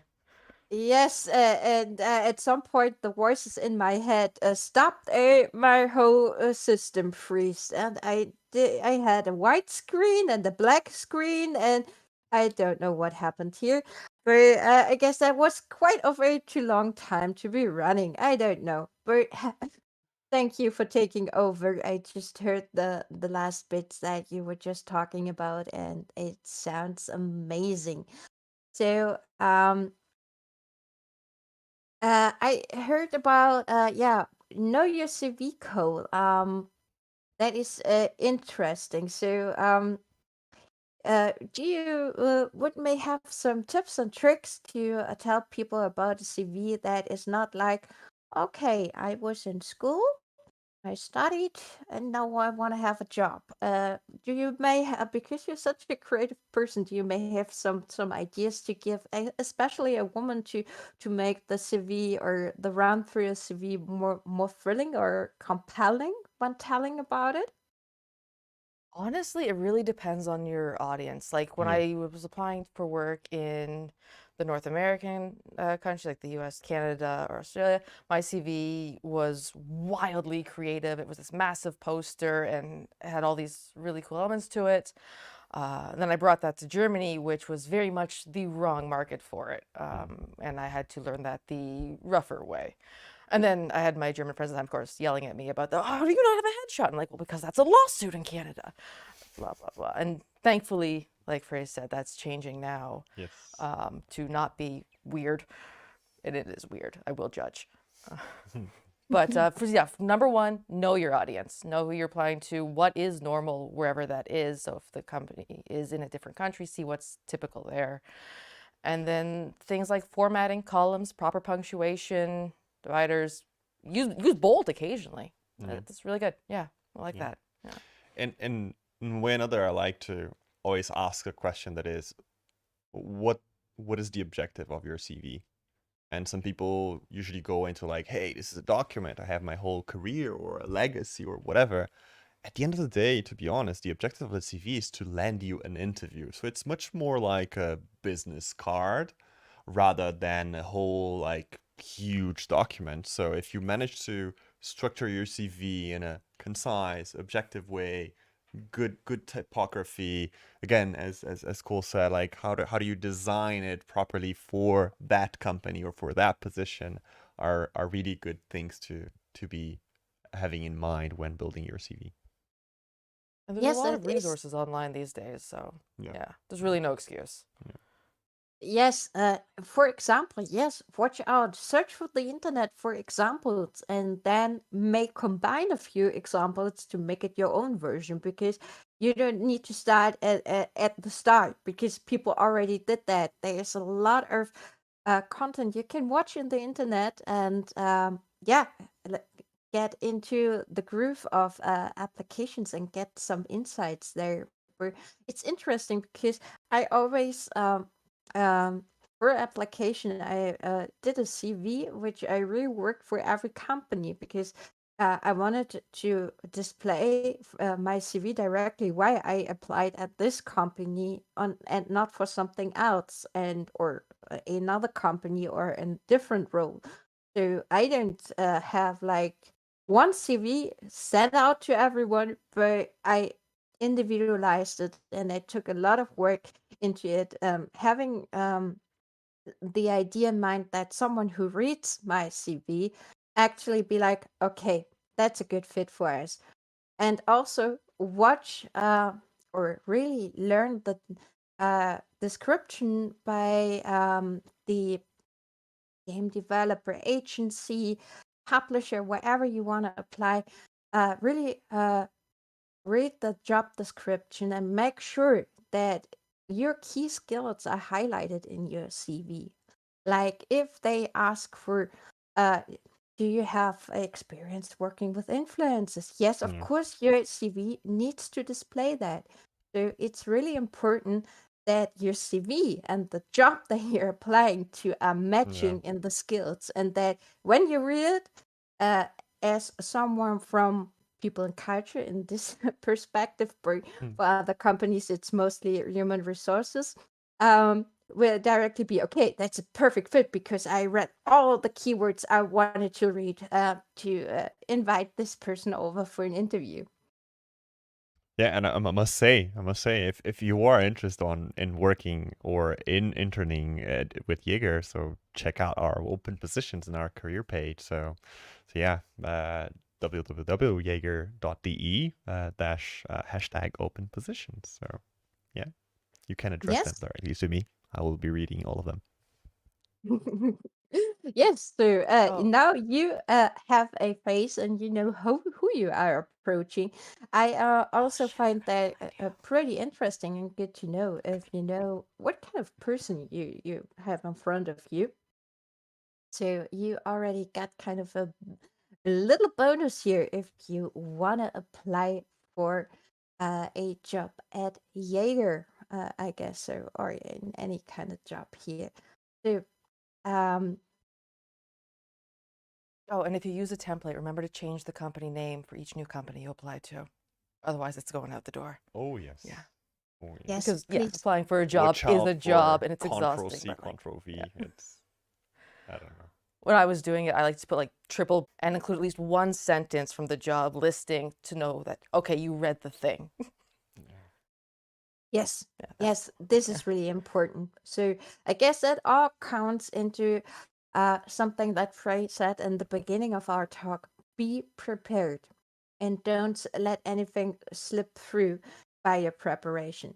And also practice, because it's good to have a lot of interview processes, because then you are ready for that one process that you really want to make it count. Because afterwards you're not so nervous anymore, like this is the first interview I have done. Practice it. Maybe sometimes even apply for a job you don't even want to have, but just for the practice and the sake of it. Yeah. It's important. Everything you're getting better with practice, and that's also in terms of interviews. So yeah, practice and make it count. So I guess we have talked a lot about this here right now already, even with my perfectly beloved German internet connection over here. We are going to have another short or a bit longer promotional break here, but we want to make ourselves ready for your questions. So it's your stage now. So please put your questions in the chat, what you would like to know, what we may not have talked about, or if you're having a really specific questions, yes, please let us know. And please don't forget that there are some awesome female content creators who will do streams. So, first of our highlight streams in March for female creators, or the next one that is happening, is Melanie B on the 10th. It is followed by XOXO Gossip Girl on March 11th, and after that, we have Jack on March 13th, followed by Zema on March 14th. There are more to come, but we have not found a confirmation for that. But please don't follow all these social channels to make sure you don't miss out on any announcement that we have to make. And yes, make sure to tune in, give some cheer ups, and yeah, just have a good time and celebrate together with us, the woman, the Valkyries behind the cycle, and those creators for it. And yeah, I would pass it over to that. And also, I have forgotten to let you know about something which is kind of really important, because we're having our awesome content creator program, and we will do another content creator rewards live stream, which will be airing on March 16th. Please make sure to tune in for that to see what our creators have been doing and what awesome content they created. That show will be hosted by Karaticus again, and yeah, then we will let you know who has won the HyperX content creator competition and even more. And so please mark that in red on your calendar that you want to tune in for that, because I guess you don't want to miss out for that, and you don't need to be afraid because my internet connection won't be interfering that stream. And with all of that said, please give us the next video, and yeah, so we will be all back to answer your questions in just a tiny bit. It's big, it's bad, and it's flying. It's called the Howler. And not just a flying creature, but a dangerous flying creature. And let me tell you something, it's something else when you're hiding inside of a building and you can't see the threat. It can go even where other creatures can't go. So the Howler is going to be heard from all over the map. Jumping on a crate helps you, for example, against striders. Then the Howler will just say like, oh yeah, that's a nice crate, so why should I care? I can fly.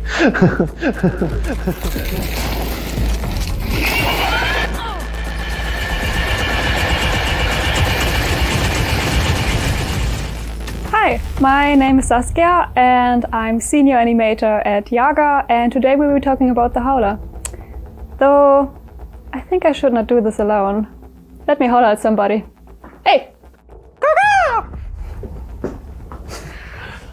Hey, what's up? Hey! Hi, my name is Mando, but the community knows me as Rumble. I'm game designer in the activities team on the Cycle Frontier. And I'm very happy to be here and to be talking to you about the Howler today. The best way to explain the Howler is actually to explain the other creatures first. So let me start with the ticks. Small insects run towards you, explode. Really annoying. They have a lot of life issues. Super annoying. The next creature is the strider. Also run at you, but they bite, they don't explode, so they stay. You have to take care of them. The next one in the tiny squad is the rattler, my favorite four-legged spider gremlin, how I like to call it. It spits at you from afar. Take care while you're fighting striders and ticks in the same time. And then it runs away, which is the worst part. Very rude. Marauder. Arrogant piece of shit. Out of range, it's slow. Also spits at you, does not run away. When you're close enough, it explodes into a wrecking ball and runs at you, claws blazing. Take care. The next creature is our boss creature, the Crusher. It is what the Marauder thinks it is, like big, tanky, comes at you with really powerful attacks and very territorial. So in comparison, when it comes to the Howler, it fits somewhere between Crusher and Marauder in difficulty.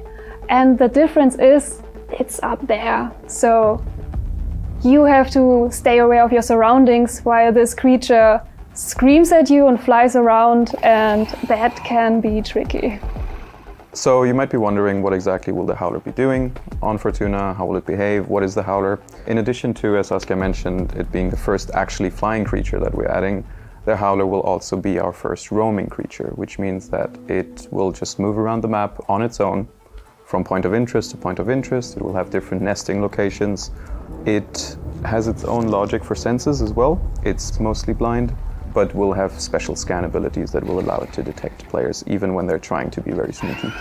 So that's going to make things very interesting, and I think the coolest thing about the howler is that it will just interfere with what you're doing on the planet. Like, you might be literally minding your own business in the forest, and the howler doesn't care. The howler will come for you. So in the realm of attacks, what does the howler have? So it has attacks. I know, big surprise. And it shoots at you. It has proximity explosions. So you have to watch your step. And it also does a lot with its voice, where it tries to disorient you, or maybe even if you're not in combat, it tries to echolocate you. And if you are in combat and get the health really low, second phase, it will get really pissed off. Well, 2-phase boss fight for you there. That's pretty cool. So why the howler?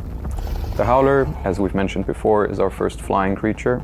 It's also our first roaming creature, which means that it will do wonders for the cool stories that can happen on Fortuna, the kind of, very intimate or personal experiences you can have, and it will just make the planet a lot more unpredictable. You have multiple ways of getting your hands on howler loot, right? You can loot the nests, you can fight the howler. The howler has special behaviors that will allow you to get your hands on loot from the howler without actually killing it. We want to make sure that new players can still have the normal cycle experience on Fortuna, so we made sure to design the howler in a way that is at the same time not too difficult to avoid, but even once you are in a fight, it's not too difficult to disengage either. So don't worry about being chased to the end of the earth. That's not what it's going to be like, unless you're asking for it. In some of these locations you might now find nests, howler nests, which are big, very alien-looking, strange structures. And at the bottom of these structures you will find howler eggs, which is a sort of new environmental hazard we're adding to the world of Fortuna. And as part of the campaigns, you will also get to and have to venture into these areas and have to deal with the nests. The howler will be coming with the start of Season 3 on the 29th of March. And next week, tune in for some technical updates we're doing to the Cycle Frontier. Yeah. So make sure to log in for Season 3. The howler will come for you.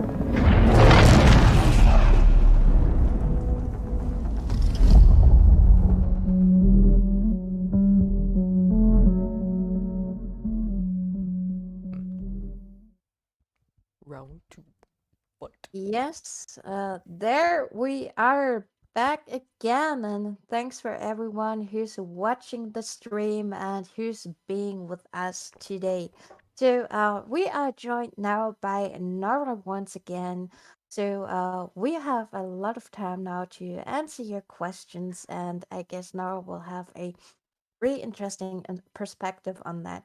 Nora, do you may have something to add to everything that we just talked about at the time you were not in the panel? You may want to start directly with something that kind of hurts you and you wanted to add while we were talking.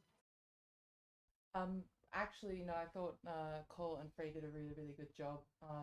When you apply, you should know who it is that you're applying to, and make sure that you're following legal requirements of sending your photos in and stuff. But I think what Cole said is really, really valuable. Believe in yourself. Just apply. Something I repeated at an event, which was about women leaders 2 nights ago, was that fear begins in the head, but so does courage. And there's really ways that you can help yourself to kind of overcome that fear. One of the things that I've always used that's really helped me is if I think, oh, I can't do that, just add yet to the back of that sentence. You can't do that yet. And that already flips that kind of negative self-talk into, a growth mindset. And I think that's really important for all of us, because we just want to grow as people, right? Yes, of course. And it's one of the Jaeger values as well, growth. So, that's right, that it is. Yes, so it's super important, not only on a personal level, like you just said, or for your personal way of approaching an application, but also for a whole company that you don't, that you never stop growing in terms of everything, not just getting bigger with more employees, but grow in a in an intellectual way. So this is really interesting. So we have some questions from you collected here, and I guess there are a lot of questions that are here for you, Nora. I guess we could start with a question that also came up to my mind, because I also stumbled across that when I had my application process with the Jaeger and when I just joined. And it was from Cartouche 24. And it is head of people and culture, or is the people and culture department the human resource department at Jaeger? And yes, it is. And Nora, do you like to let the people know why it's people and culture department and Jaeger, and why you are not the head of the human resource department? So human resources, or what's traditionally known as human resources, is still a part of what we do, but our scope is much broader than that. So we're really looking at, the people that are working within the company, and looking to create a culture that really facilitates, safe working environment, but also, high productivity. And I think human resources it's kind of an outdated term. It's again, an old term. It's old term. It doesn't sound so nice, and it used to be personnel department, and these things kind of transition with time. But we feel that, I think, people and culture really represents what we do and the scope of our activities, which go from hiring, writing contracts, to making waffles. So I don't we're want here to for be all of called a that. resource. I don't know. It doesn't seem right. No, like a resource manager, it's not what we do. Yeah. Yes, I feel like this really reflects that it's about people at Jaeger, and you're not just seen as a resource that should do the job.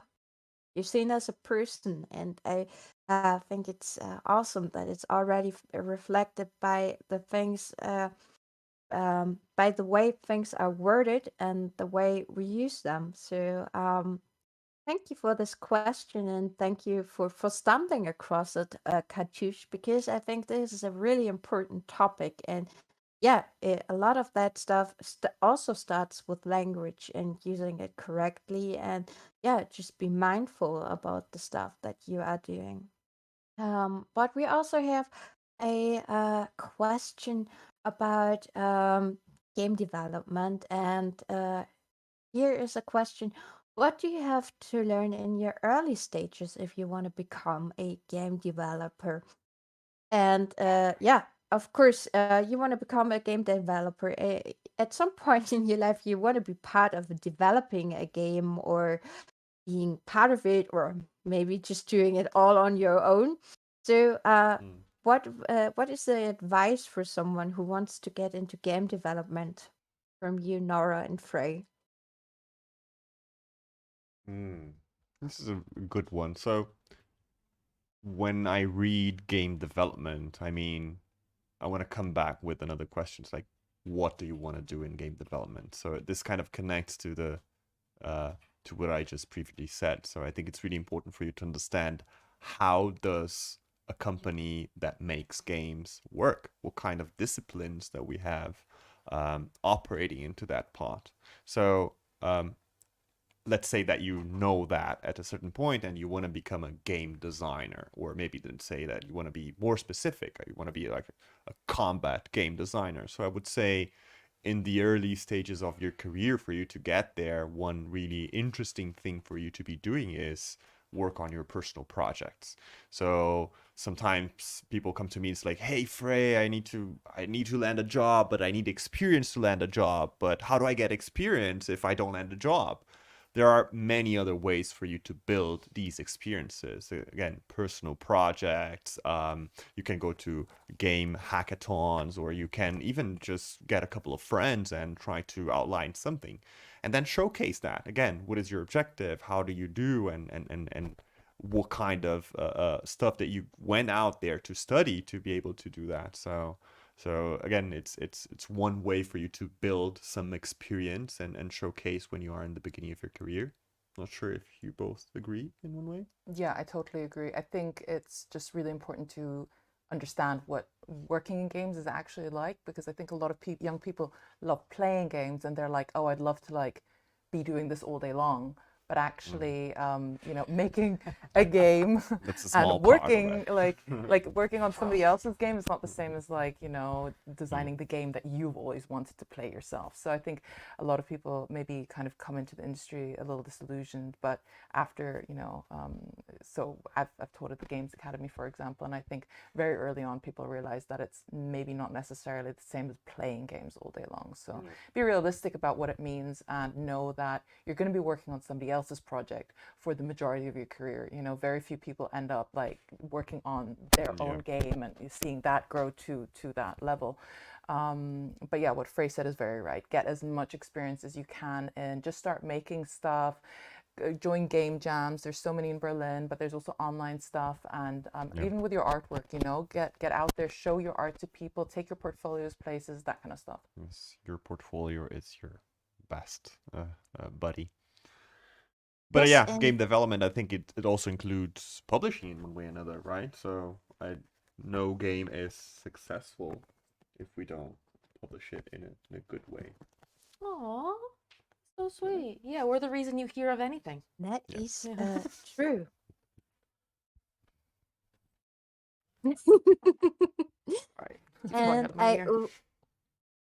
I would like to quote Daggy 3D because Daggy was also writing some tips and tricks if you want to get into game development, and it was also just started. Don't think about which is the best tool you can use to get into, because yes, of course there are a lot of different tools. If you just do a tiny bit of research, you will come to that conclusion. And so the advice by Daggy was started, just pick one of the tools and just started to try it out and then learn from your trying out. And I guess what also comes with that is being curious and being self-motivated, and to give yourself some aims that you want to fulfill, that you build your vision, even if this is not related to an actual job already, because you need to report to your leader or whatsoever. You just report to yourself in that case a lot of times. But start with that and have a vision and keep it going. And yes, it's also the most important part of is started. Don't think about it, started at some point, because I guess we also said that a lot of times that you're not an expert at the start. We all started at some points and we didn't have any clue, and we fall into a lot of traps and made mistakes and everything like that. But that shaped us, that gave us the experience that we have to now fulfill our jobs and to be good and successful in our jobs. So Epic failures started.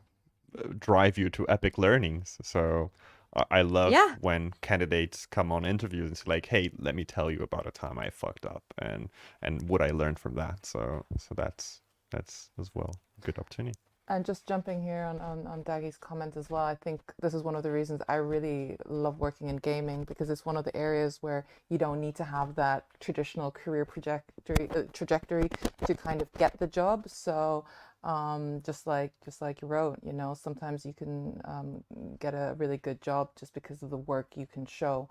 Other industries aren't like that, you know. So it's definitely one of the.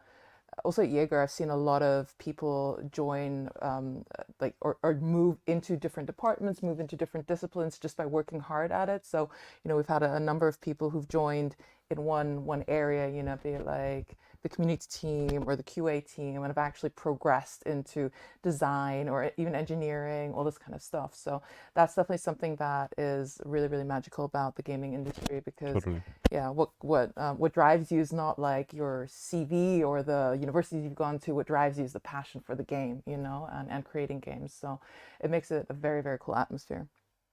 I'm just here for the power.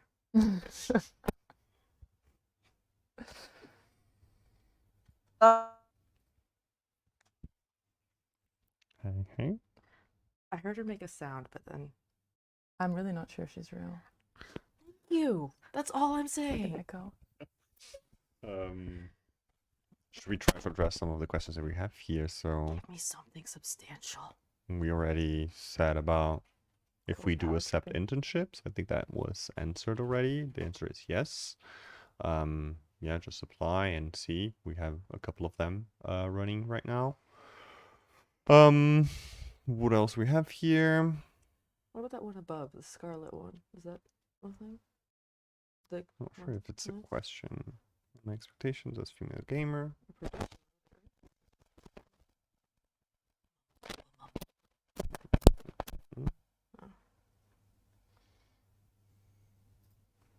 Any other questions from anybody in the chat? We're here. Do you have a question for us, Laura? Nothing concrete, no. No? I know you both so well. It'd be, So it'd be a little fake. I saw everyone here we asking, go. or yeah, there is. What is the biggest hurdle for women's representation in games and women's inclusion in development teams? And what can be done to overcome this hurdle from the applicant's point of view? Whoa. Shoot, from the applicant's point of view? Not quite sure I'm following this one. How about women's representation in games, Cole? What do you think is the biggest hurdle for that? Okay, real talk. Old heads and their egos. Because this is no secret, it's a certain dominated space, and whether you are a woman or other minority, you're in the out group. You're not in the in group, and while you will have allies everywhere, the idea of actually breaking through and being heard is exhausting, but every additional voice helps.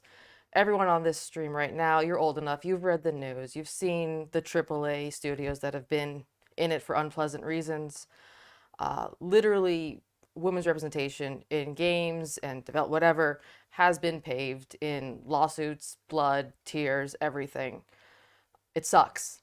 But the fact that we're hearing about it means progress is being made. Very painful, shitty progress, but honestly, keep going. Like, I'm here, I put a target on my back regularly, knowing there will probably be consequences.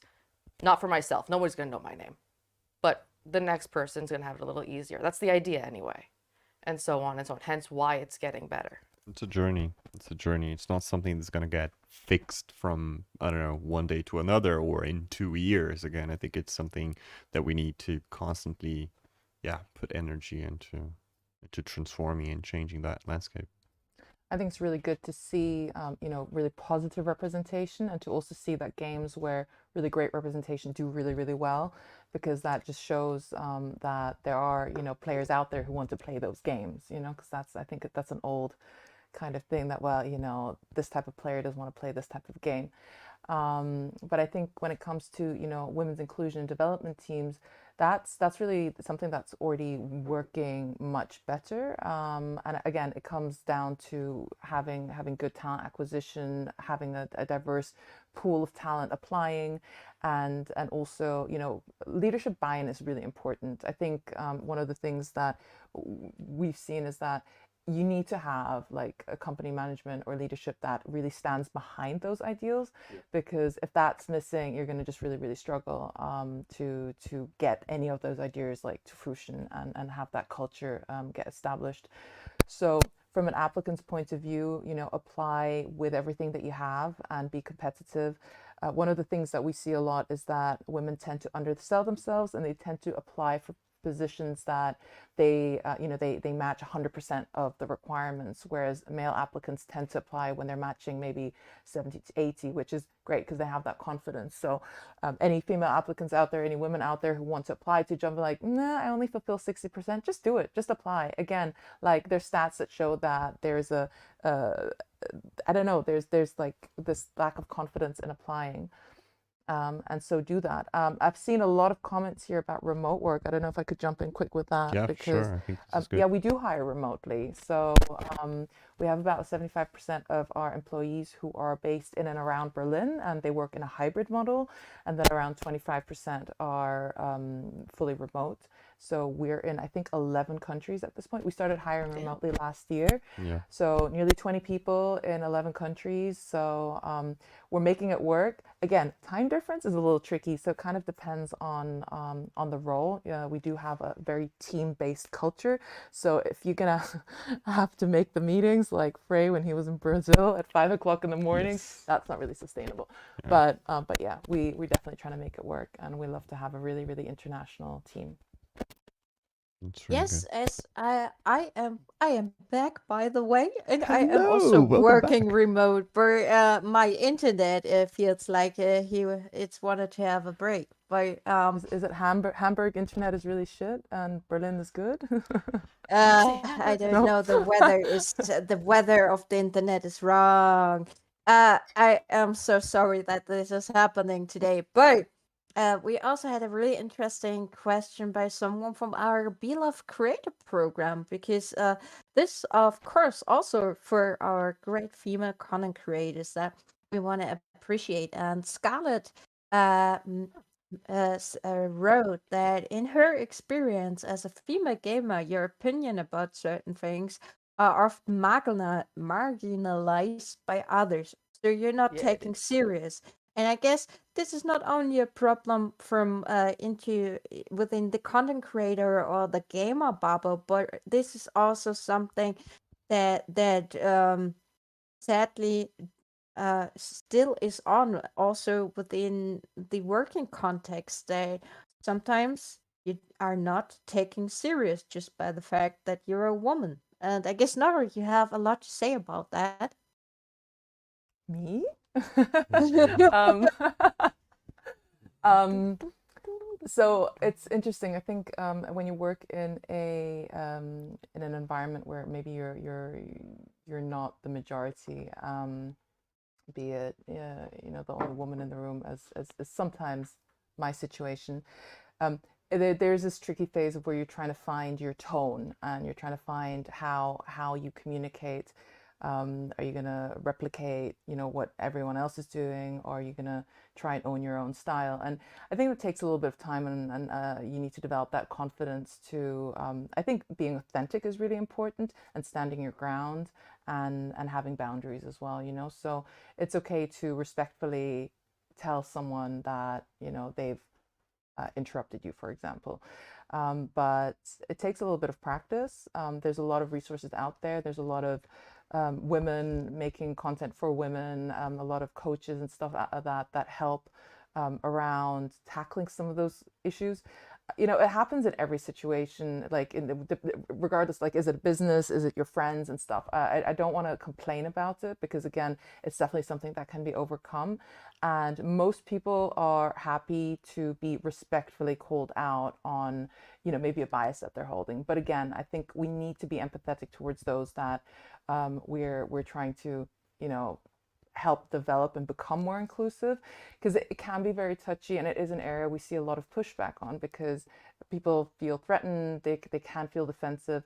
And honestly, I feel defensive sometimes too when I get feedback that I may be like, oh damn, that was a blind spot, I didn't realize that.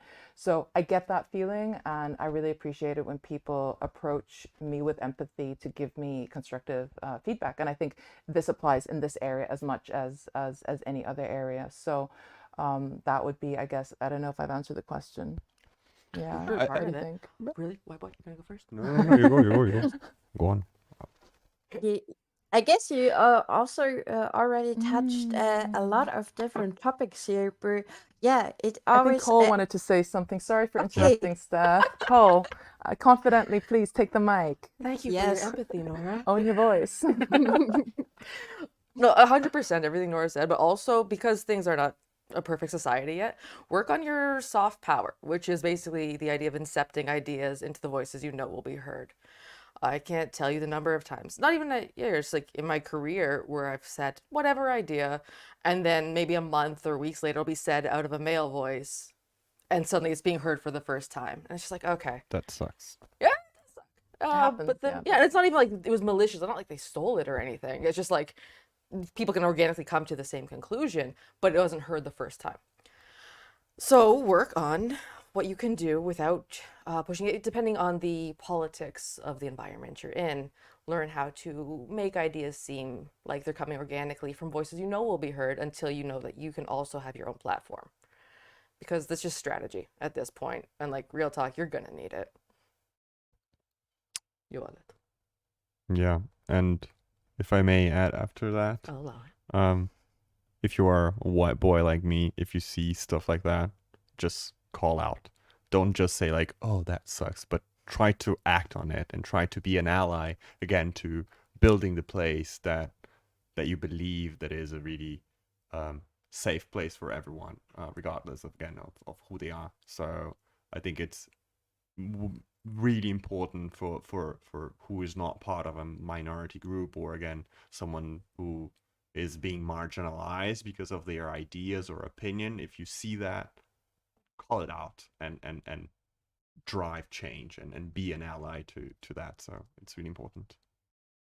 Yes, I really like what you just said, that even if you're not the person that is into some kind of a situation like that, you can still be an ally and you can call that out. That is important for change. You even if you're not into this, even if you're not a woman, you can still be an ally and you can still address the It's everyone's problems. responsibility. It's everyone's responsibility. It's not a group's responsibility. Again, it's everyone's responsibility. So And I guess what also is really, really helpful to learn about the patterns that kind of keeps you down, because if you at some point realize it is not about you as a person, but this is a kind of a pattern that continues to be the same on and on and on again. Especially me helped that to learn, okay, this is something that happens because of a certain reason and develops from certain stages. And if you see the patterns and you know about them, it really helps, because it takes away it doesn't make it fair or whatsoever, but at least you understand what is going on there. Because a lot of times I feel, especially as a woman, you don't even get what is going on here, and you don't know, okay, this is just a really common pattern, just like Scarlet Road. You're not taking seriously, your opinion is not taking into account, or like Cole just said, like she had an idea, a creative approach on something, and then a man came back with the same idea, and but and then suddenly everyone was cheering up for this, and yeah, we go for that. But this is not something that is only happening to one of us, but these are patterns. And I guess maybe Nara or Frey, maybe you have some more examples on that, or maybe even some phrases that if you hear those phrases, it should ring a bell, and you should be ready. Okay, this is a pattern that is coming here to life again. I don't have any phrases per se, and I think it's very important to not walk around with like a general suspicion of everyone. I honestly feel that the work we need to do in order to like have ownership in these situations is developing our own confidence, so that when this type of situation does occur, you're able and you're equipped to say, hey, I'm not okay with the way that you expressed yourself. You know, like there's no key phrases to watch out for and stuff. It's the same way, you know, like maybe a little bit more of a different example. If someone in public grabs your ass, I think, you know, very, very often when that happens, you're completely shocked and frozen, right? That's like a fear reaction, and we don't react. The only way you can get over that is to practice that reaction, so that when it does happen, you're not frozen anymore, you're just reacting, and you've practiced that. So the same thing, if you're sitting in a meeting, someone says something and you're going, oh, that doesn't sound right, you have to address it. And of course, it sucks that if you are part of a minority, it's like on you to address that, because that is a microaggression and that hurts after a while. It really, really does. And that's why community is so important as well. You know, having a network of people that get it, that can build you back up, that, you know, can support you so that you can kind of continue that, because it's not going to go away until we're all confident and we can all you know, address these issues. But like I know it's not always easy, and it's a learning process. Like I said, you know, when I was younger, I've also experienced some things that, you know, weren't so nice, and it took me a while to figure out how to deal with those situations. I think those are really the worst case scenarios, and in most situations it's really not so like overt what happens. It's more kind of under the surface, which is where I think it's important to understand where your own boundaries are as well, and say like what kind of behavior am I not okay with, and what will I call out, and how will I call it out. But yeah, Cole, you want to say something? I mean, some days are just like, this is the best job ever. And other days, it's just like you want to tell everybody to verb your noun. And then you do that in a professional way because you want to keep this job. And it's like, you know, as per my previous email, and please see. Yeah, just being really strategic in everything Nora said. But try to also have a hobby away from your work. That'll help. Yeah. Yeah. The furthest away you can get, the best, just for that balance. I have a question for Cool. So, from an artistic standpoint, is the creative energy better with a more diverse group of artists, or does each artist have their own energy regardless of their diversity? I mean, two things can be true. Of course, each artist will have their own. Yeah, that you're individuals, right? But yeah, the more diversity you have, the more points of view, the more backgrounds and experiences you have feeding into whatever the final product is going to be. Because somebody with background A is going to be super in depth and knowledgeable about that, but they won't have a clue about something from the other side of the world, because that's just not their experience. It's not a good or bad thing. It's just, so the more you have, the more you can feed, the more you can actually evolve together, especially a certain style or something that you're going to make a signature if we're talking about game development. And it's just way more interesting. Like if I see another iteration of, you know, sexy female character from Japanese fighting game, I'm like, okay, cool. Why should I care? But you work so hard. No, I don't. Just like show me something new, and you're gonna get that by working with different people with different backgrounds. Am I soft enough for the public? Yeah, I think I'm just I think Scarlett just wrote something that I really like, is something that really, really speaks to me and resonates with me, because I think this is one of the things I mentioned earlier, like why I do what I do is because it's really important that you know who to go to, and you have someone to go to when there's things like bullying in the workplace and it feels really toxic. And it's such a shame. We lose so many women from the industry because of hostile work environments, and because you know, why put up with it, right? So a lot of women join the industry thinking, yay, this is what I've always dreamed of doing, you know, I'm a girl at games, you know, like Steph had this experience, you know, for like, you a girl gaming, you know.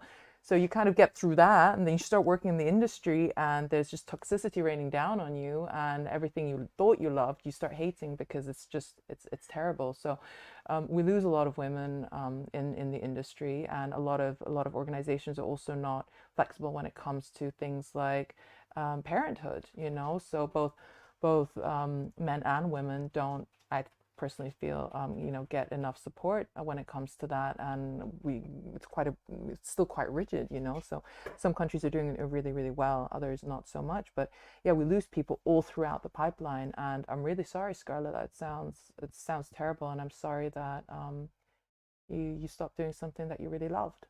And this is exactly why we're doing what we're doing today, you know. It has to stop. Yes. To also yeah, encourage you, and I want to talk about that. Yeah. Yes, and give you the feeling that you can do it. And yeah, just like I said, I guess it helps a lot to know this this is not only happening to me, and this is a stupid circle, but I can break through that circle. I also read that you said you would love to go into the gaming industry and attract more females to games, to work in the industry and everything. And I just love to read that because I feel like we're some kind of connected there because for me it's definitely somehow the same. This is why this is my passion project, even if my internet is trying to ruin it today. But I take the challenge even with a lot of unwanted breaks in between. But yeah, at some point why I did my work, and I'm like over 10 years in the industry already, and like I said, I did a lot of community management, which is if you want to attract people to a game and work on a community, yes, community management could be the key or the part where you are happy to do that. But it's also a topic that cannot be driven by just one department. It needs to be a team effort. The whole company needs to believe in that. And at some point in my career journey, I kind of made the trick that I attracted more female gamers than there should have been. And I was told that this is not okay. That I attracted female gamers to a game. Because, yeah, we don't have female gamers of our game like that. And I was just like, but shouldn't we happy about it? That we have more female gamers, that we have a more diverse community, and that somehow what I did resulted in that. So yeah, it's a team effort, and we all need to work together, and really the company needs to be standing for that. Like Jaeger is standing for the diversity. That is why we're doing the stream, because it's important, and you cannot do it alone. You need allies, like every time, and you definitely need a company that wants you to do that. But I'm not so sure if we already touched the question by Daggy 3D about if there is a certain stigma for women in the game industry, and if we can comment on that. Maybe Nora, that's a good one for you if we not already have touched that question. No, we haven't, not really. I mean, I spoke a little bit earlier about socialization and education. One of the things that I've really enjoyed doing the last couple of years is something called Girls' Day, which is an international event where especially technical companies open their doors to girls, aged between 8 and 15, and they show them the jobs that they have, and it's an initiative to kind of increase the visibility of role models in that sector and increase the visibility of career options for girls in technical jobs. And one of the things that I always added was a component called gaming. So we had game design, game art, and game development, and we had artists and designers that talk to the little girls and show them the process and show them the job. And then we had one section which was just gaming, and it was amazing to see how many of these girls who were kind of into gaming, they liked the idea of it, had never held a controller or had never played just with girls. There's often this like, so boys and girls play differently. I think that's a generalization, but there's some truth in it. And I think very often girls are socialized not to be so competitive, and they don't compete in games. So I spoke to a game developer 2 nights ago. She was raised in an all-girls school. She never had this competition with guys. She just loved tech and started becoming like a game developer. She never thought about it until she hit university, where suddenly she was surrounded by guys who had a very different cultural approach. They weren't very like supportive of each other, etc. And so I think there's not enough girls in gaming, and I think there's a lot we can do. So I think gaming is something that we can do with kids. I think it's nice to learn a healthy way of gaming, and it's definitely something we need to work on to make sure that we have more girls. And female streamers, create a platform for them, like part of what we're doing today as well. But yeah. stop me, interrupt me. I don't know. I could talk forever on this topic. You guys know it, Yes, yeah? but that is awesome because you can really feel your passion for this topic. And yes, I guess we Living can the all thank you values. a lot, Nora, here at Jaeger, for everything that you are achieving and doing for us. So, I guess we have another question that is regarding coal, and it's about from an artistic I standpoint, think is we addressed creative that one. and Sorry. oh, do you address that one Yeah, already? we have Oh, addressed that already. blame No. Frey's cutting me off blame again. me. Let's just point it out. I need to talk to PNC. Okay, I guess just giving the chat one last minute to put in their questions right now, because we are soon about to end the stream here. So, but kind of giving like ringing the bell, not last round at the bar, but last round for your question. So this is your stage right now. So please use it. Chocolate is my favorite ice cream flavor. One of the questions. I like hazelnut. Tiger tail. What's tiger What is tiger tail? It's like orange, but the black stripes are like anise flavor, like a licorice almost. Yeah. Nice. New ideas for Waffle Wednesday. Yeah. I haven't seen it specifically in Germany, actually. Oh, really? Yeah. Anything with cookie dough. Yeah. Yeah. Yeah, you go, Kev, on the bus 35. Heavenly hash. Isn't that a drink? Okay. Okay, I- so the I needed to look it up because I did not know the English term. But if my looking the term up was correctly, sweet woodruff, the green thing. I enjoyed that a lot when I was a child. it's the And Adel still one, love right? it. I'm confused. I think it's what we call the white freezy in Canada. Too exotic, Stephanie. Yes, We're not I sure. see that. But I was asked. Fortuna. So I Leafling. guess we're at a Liftling. point. They have no genitals. Yeah. Okay. All right. Yeah. Okay, we're at a point I'm where still thinking we the ice are. cream. If you go to sign up for a souvenir, which one would you give, not take? If I had to give a souvenir, which faction would you join if you were prospectors on this? Okay, there's a lot of questions just coming in. I would be whoever runs the bar, so Badam's faction. If I had to give a souvenir, it would be one of the creatures that Osiris has. Yeah. Shoot, no, a brute. What am I even talking about? Yeah, just be a brute. Is that last one a question about? Let's finish on a high. Oh, how is Jaeger different? Yes, I guess we are kind of approaching ran my with mouth. big steps the end of our beautiful stream here. And thanks for asking us for our taste and ice creams. I hope we will get delivered some ice cream. No, it's The okay. real deep shit. Just joking around here a bit. But yeah, maybe we should or not cancel out the maybe. We want to end the stream on in a positive way because yes, we talked about a lot of challenges and a lot of problems, but this is also shall not be about finger pointing too much because I guess in a perfect world we can all live together pretty good.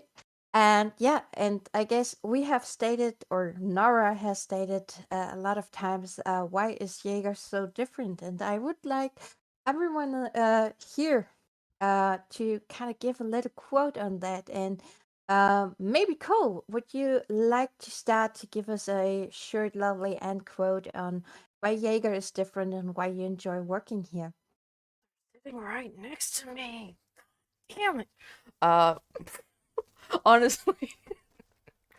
Well, breaking Nora is a highlight of my time. And my husband here, right? But the shit I can get away with and push boundaries, especially as like a hat trick of minorities, I'm allowed to get away with things and yeah, open up eyes in an encouraging and increasingly diplomatic way. And they haven't kicked me out of the country yet, so it's pretty sweet. No, we can't do that. I think my visa's tied to my job. Oh, it's his hand.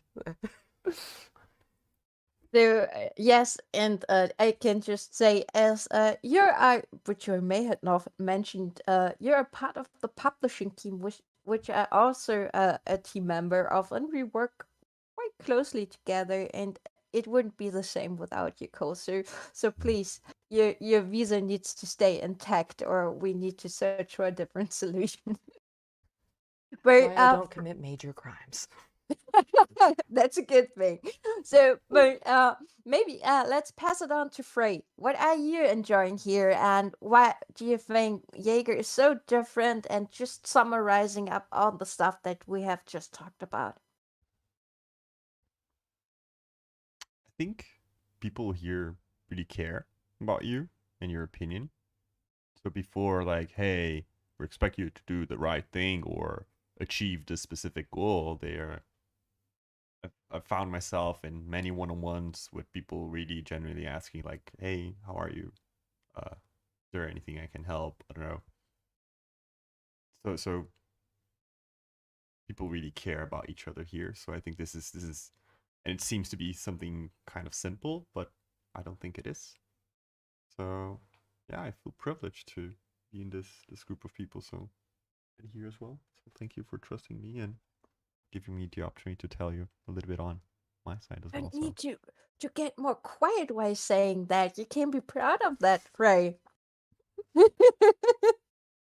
But would like to also hear Nora on this. I guess you took a lot of effort in getting this difference and making this difference and working towards this goal of diversity and everything. But like you are doing a lot of this work already and have that on your shoulders, on your backpack, so to say. What is that you feel the most outstanding, and what still motivates you to kind of pick that on every day? So I came to Jaeger as a HR manager, and I was very quickly promoted, and I was given so much trust by senior management, and they have supported me, and they have allowed me to do my thing from basically day one, which was mind-blowing to me, and it did so much for my confidence. And you know, we're absolutely not where I think we can be, but the willingness to change and the willingness to grow is something that I can't do without. So, you know, as much as I work here and I'm kind of part of shaping some of the strategy, I'm also an employee here, and I also want to go to a place of work every day where I feel valued and where I feel seen and where I can actually realize my potential and make my kind of, you know, the things I want to do, the things I see, like solve the problems and see that happen. So I just really enjoy working here, and I want to continue to enjoy working here. And the openness and the passion that I experience every day really makes it worthwhile, and makes like the bad days manageable, because there's bad days everywhere. So I don't think Jaeger's that different from a different place. You know, it's just, it's right for me, and it kind of sounds right for these guys, but yeah. But yeah. My bad days here are better than my best days on other jobs, so yay. It is such an awesome quote. I don't think I can phrase it in a better way, but especially for me who is just with Jaeger for 2 months now, I can just say that what is it making so different is that yeah, we're not only saying like happy International Women's Day, we are doing the stream for you now. Everyone took their time to be here in the stream and participate in it, and that I was giving the trust that I can do that today for you and perform this. Yeah, no one thought about my shitty internet at that point of time, where I am so grateful for that, for being given this opportunity to talk about something that is really a passion project for me and that actually matters a lot to me. And I can just once again just say thank you for this opportunity, and I really hope that we kind of get some of our female viewers here into the idea, yeah, I can make it happen. I can get into game development. I can get into community management for a video game or whatever you're dreaming of. I hope that you feel now that you can do it and that you have the tools and the tricks on hand to really get there. And yeah, be yourself by, yeah, just be your true self by doing so. And this really just makes me happy and thankful. And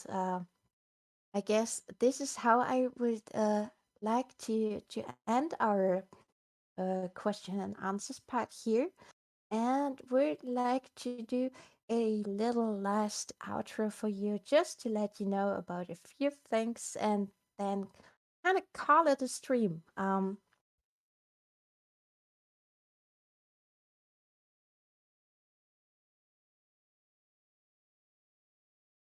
So first of all,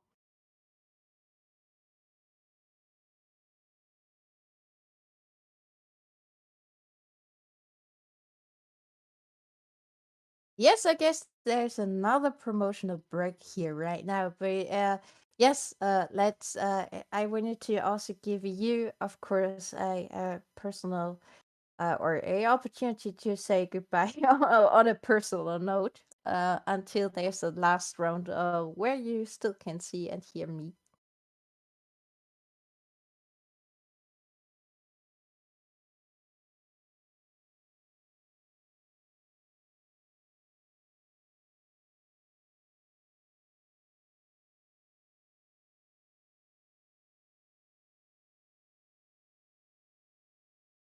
Um,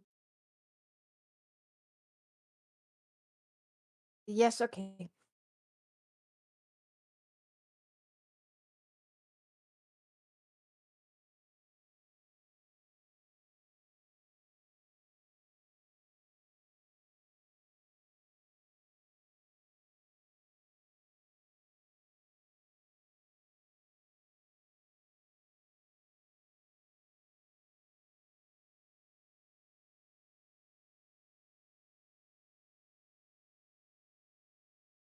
Yeah, thanks for everyone who stick around for the stream. And once again, a big thanks to everyone who participated today in the stream. So let's start at the beginning. So thanks you very much, Nora, to be part of this and taking the time to be here with us in the evening. And of course, Rumble, that is a guest for streams on this channel a lot of times, but maybe not for this topic.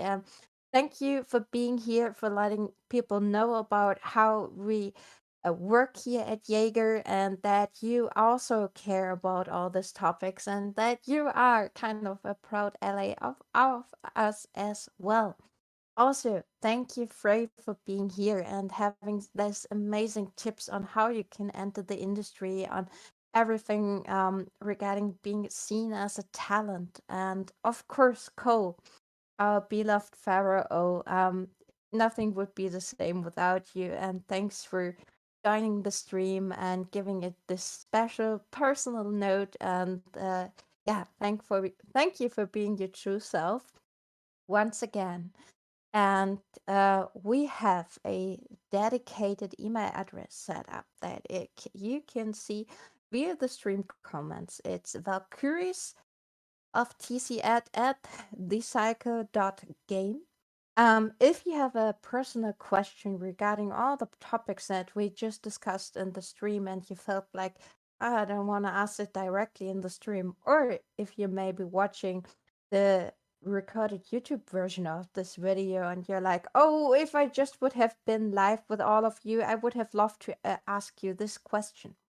Please feel free to get us an email and let us know about the question, because everyone being here on the stream will get the mail and we will get back to you, because like we said, this we really want to live our values and our commitment to these values, and this is not just done by doing one stream. So please use this opportunity and let us know about your questions. But also, because this is not just for someone who wants to enter like Jaeger gaming industry in a way, like being a developer or working in marketing. Maybe you're a content creator, especially a female content creator, and you watch the stream and you're like, hey, can I be part of TCF? How can I join this? I want to be, yeah, just want to be part of this. We have a beautiful creator program and you can apply for that. But you can also write us a mail and on that specific email address, because we also want to give you the stage and we want to help you and we want to help you grow. Even like if you're just at the start of your career, we do believe in you. So please make use out of this email address. And once again, please have your eyes open for all our awesome content creators who already do content for the cycle frontier, especially for our female creators, because we are celebrating our female creators the whole month of March over here. And you have seen a lot of the streams that are coming up, but I just want to point that out once again. Melanie B will be live on March 10th and having Twitch drops enabled. She's a German speaking content creator and she loves playing the Cycle Frontier.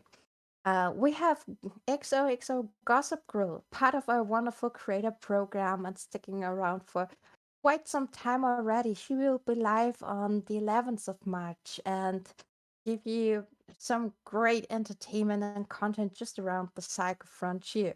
But there are also more Valkyries to come live and to show you how to not only survive on Fortuna 3, but to become its champions. We have Jack that will be live between the 13th or the 17th of March. I just read here that it's undefined at this point. But watch out for Jack. She's also part of our beautiful program. And make sure to tune in, share the love, and yeah, just have a great time with her in the stream. Also, we have Zema going to do a stream on the Cycle Frontier. She will start with the game. She's a German creator, and I guess it's going to be awesome. And I guess if you're a German speaking folk that is just watching, make sure to tune in there, because I guess it's going to be interesting to watch someone starting with the game even right at this point of time and getting ready for the next season. Of course, all in all, our creator program applications are open right now. So if you are a creator watching this right now and you feel like, yes, I really want to work for the Cycle Frontier, I want to be a creator because I love what you just talked about. I love the values that you stand in for, and I love you seeing making a stream like this, and you'd be like, I want to be part of it as well. Please apply. We are currently looking into applications and we'll process them until latest March 19th. But kind of please make sure to apply latest until March 15th, so we can make sure to have you in the program. But also late applications can be processed, but don't want to put any stress on you, any pressure on you, but maybe better do it right now. And of course, we are going to have the next live stream here, which is not connected to my shitty internet over here, but it's going to be an in-house stream hosted by Scraticus, as you know him. Sorry, that was not cool, as you know them. And they will be announcing the winner of our creator competition, because we had a big HyperX creator competition, and we will raffle them out. It's going to be our creator rewards live stream, and you don't want to miss that out.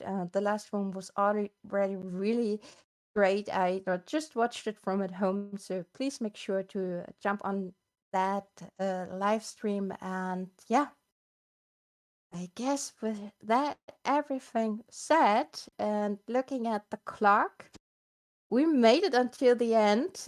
Somehow, at least now, my internet connection is working. Thanks again for you watching the stream, and thanks again for all your questions. And that was really a great talk with you. And yeah, just to have you around, and that we see that you also care about these values that we just talked you through. And I really hope that you have seen today that we really live these values, that they mean a lot to us. And I guess you also kind of get a slightly tiny bit of idea how it is to work here, and how we interact with each other here, and that this respectful manner of behavior with each other, but also this you can be your true self by working here. It's really important. It is really lived here. And once again, I want to thank Jaeger for giving me this opportunity to host the stream tonight for you, and talk about this passion project of mine. So there's only one thing to say once again. Thank you, and I hope to see you soon again.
My city, my life, my home. A harbor that holds creatures of all kinds. A place where I can be myself. A home that I can come back to whenever I want. Surrounded with friends, family, and robots is where I want to be. A close marketplace for all the goods you need. A life where hard work is appreciated.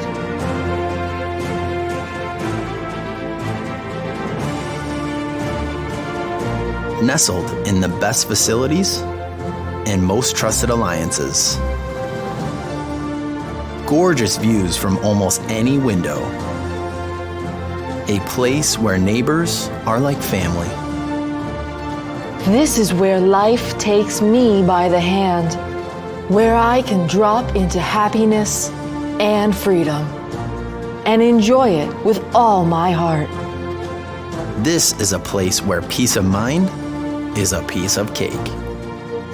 This is how I want to live. This is Prospect Station.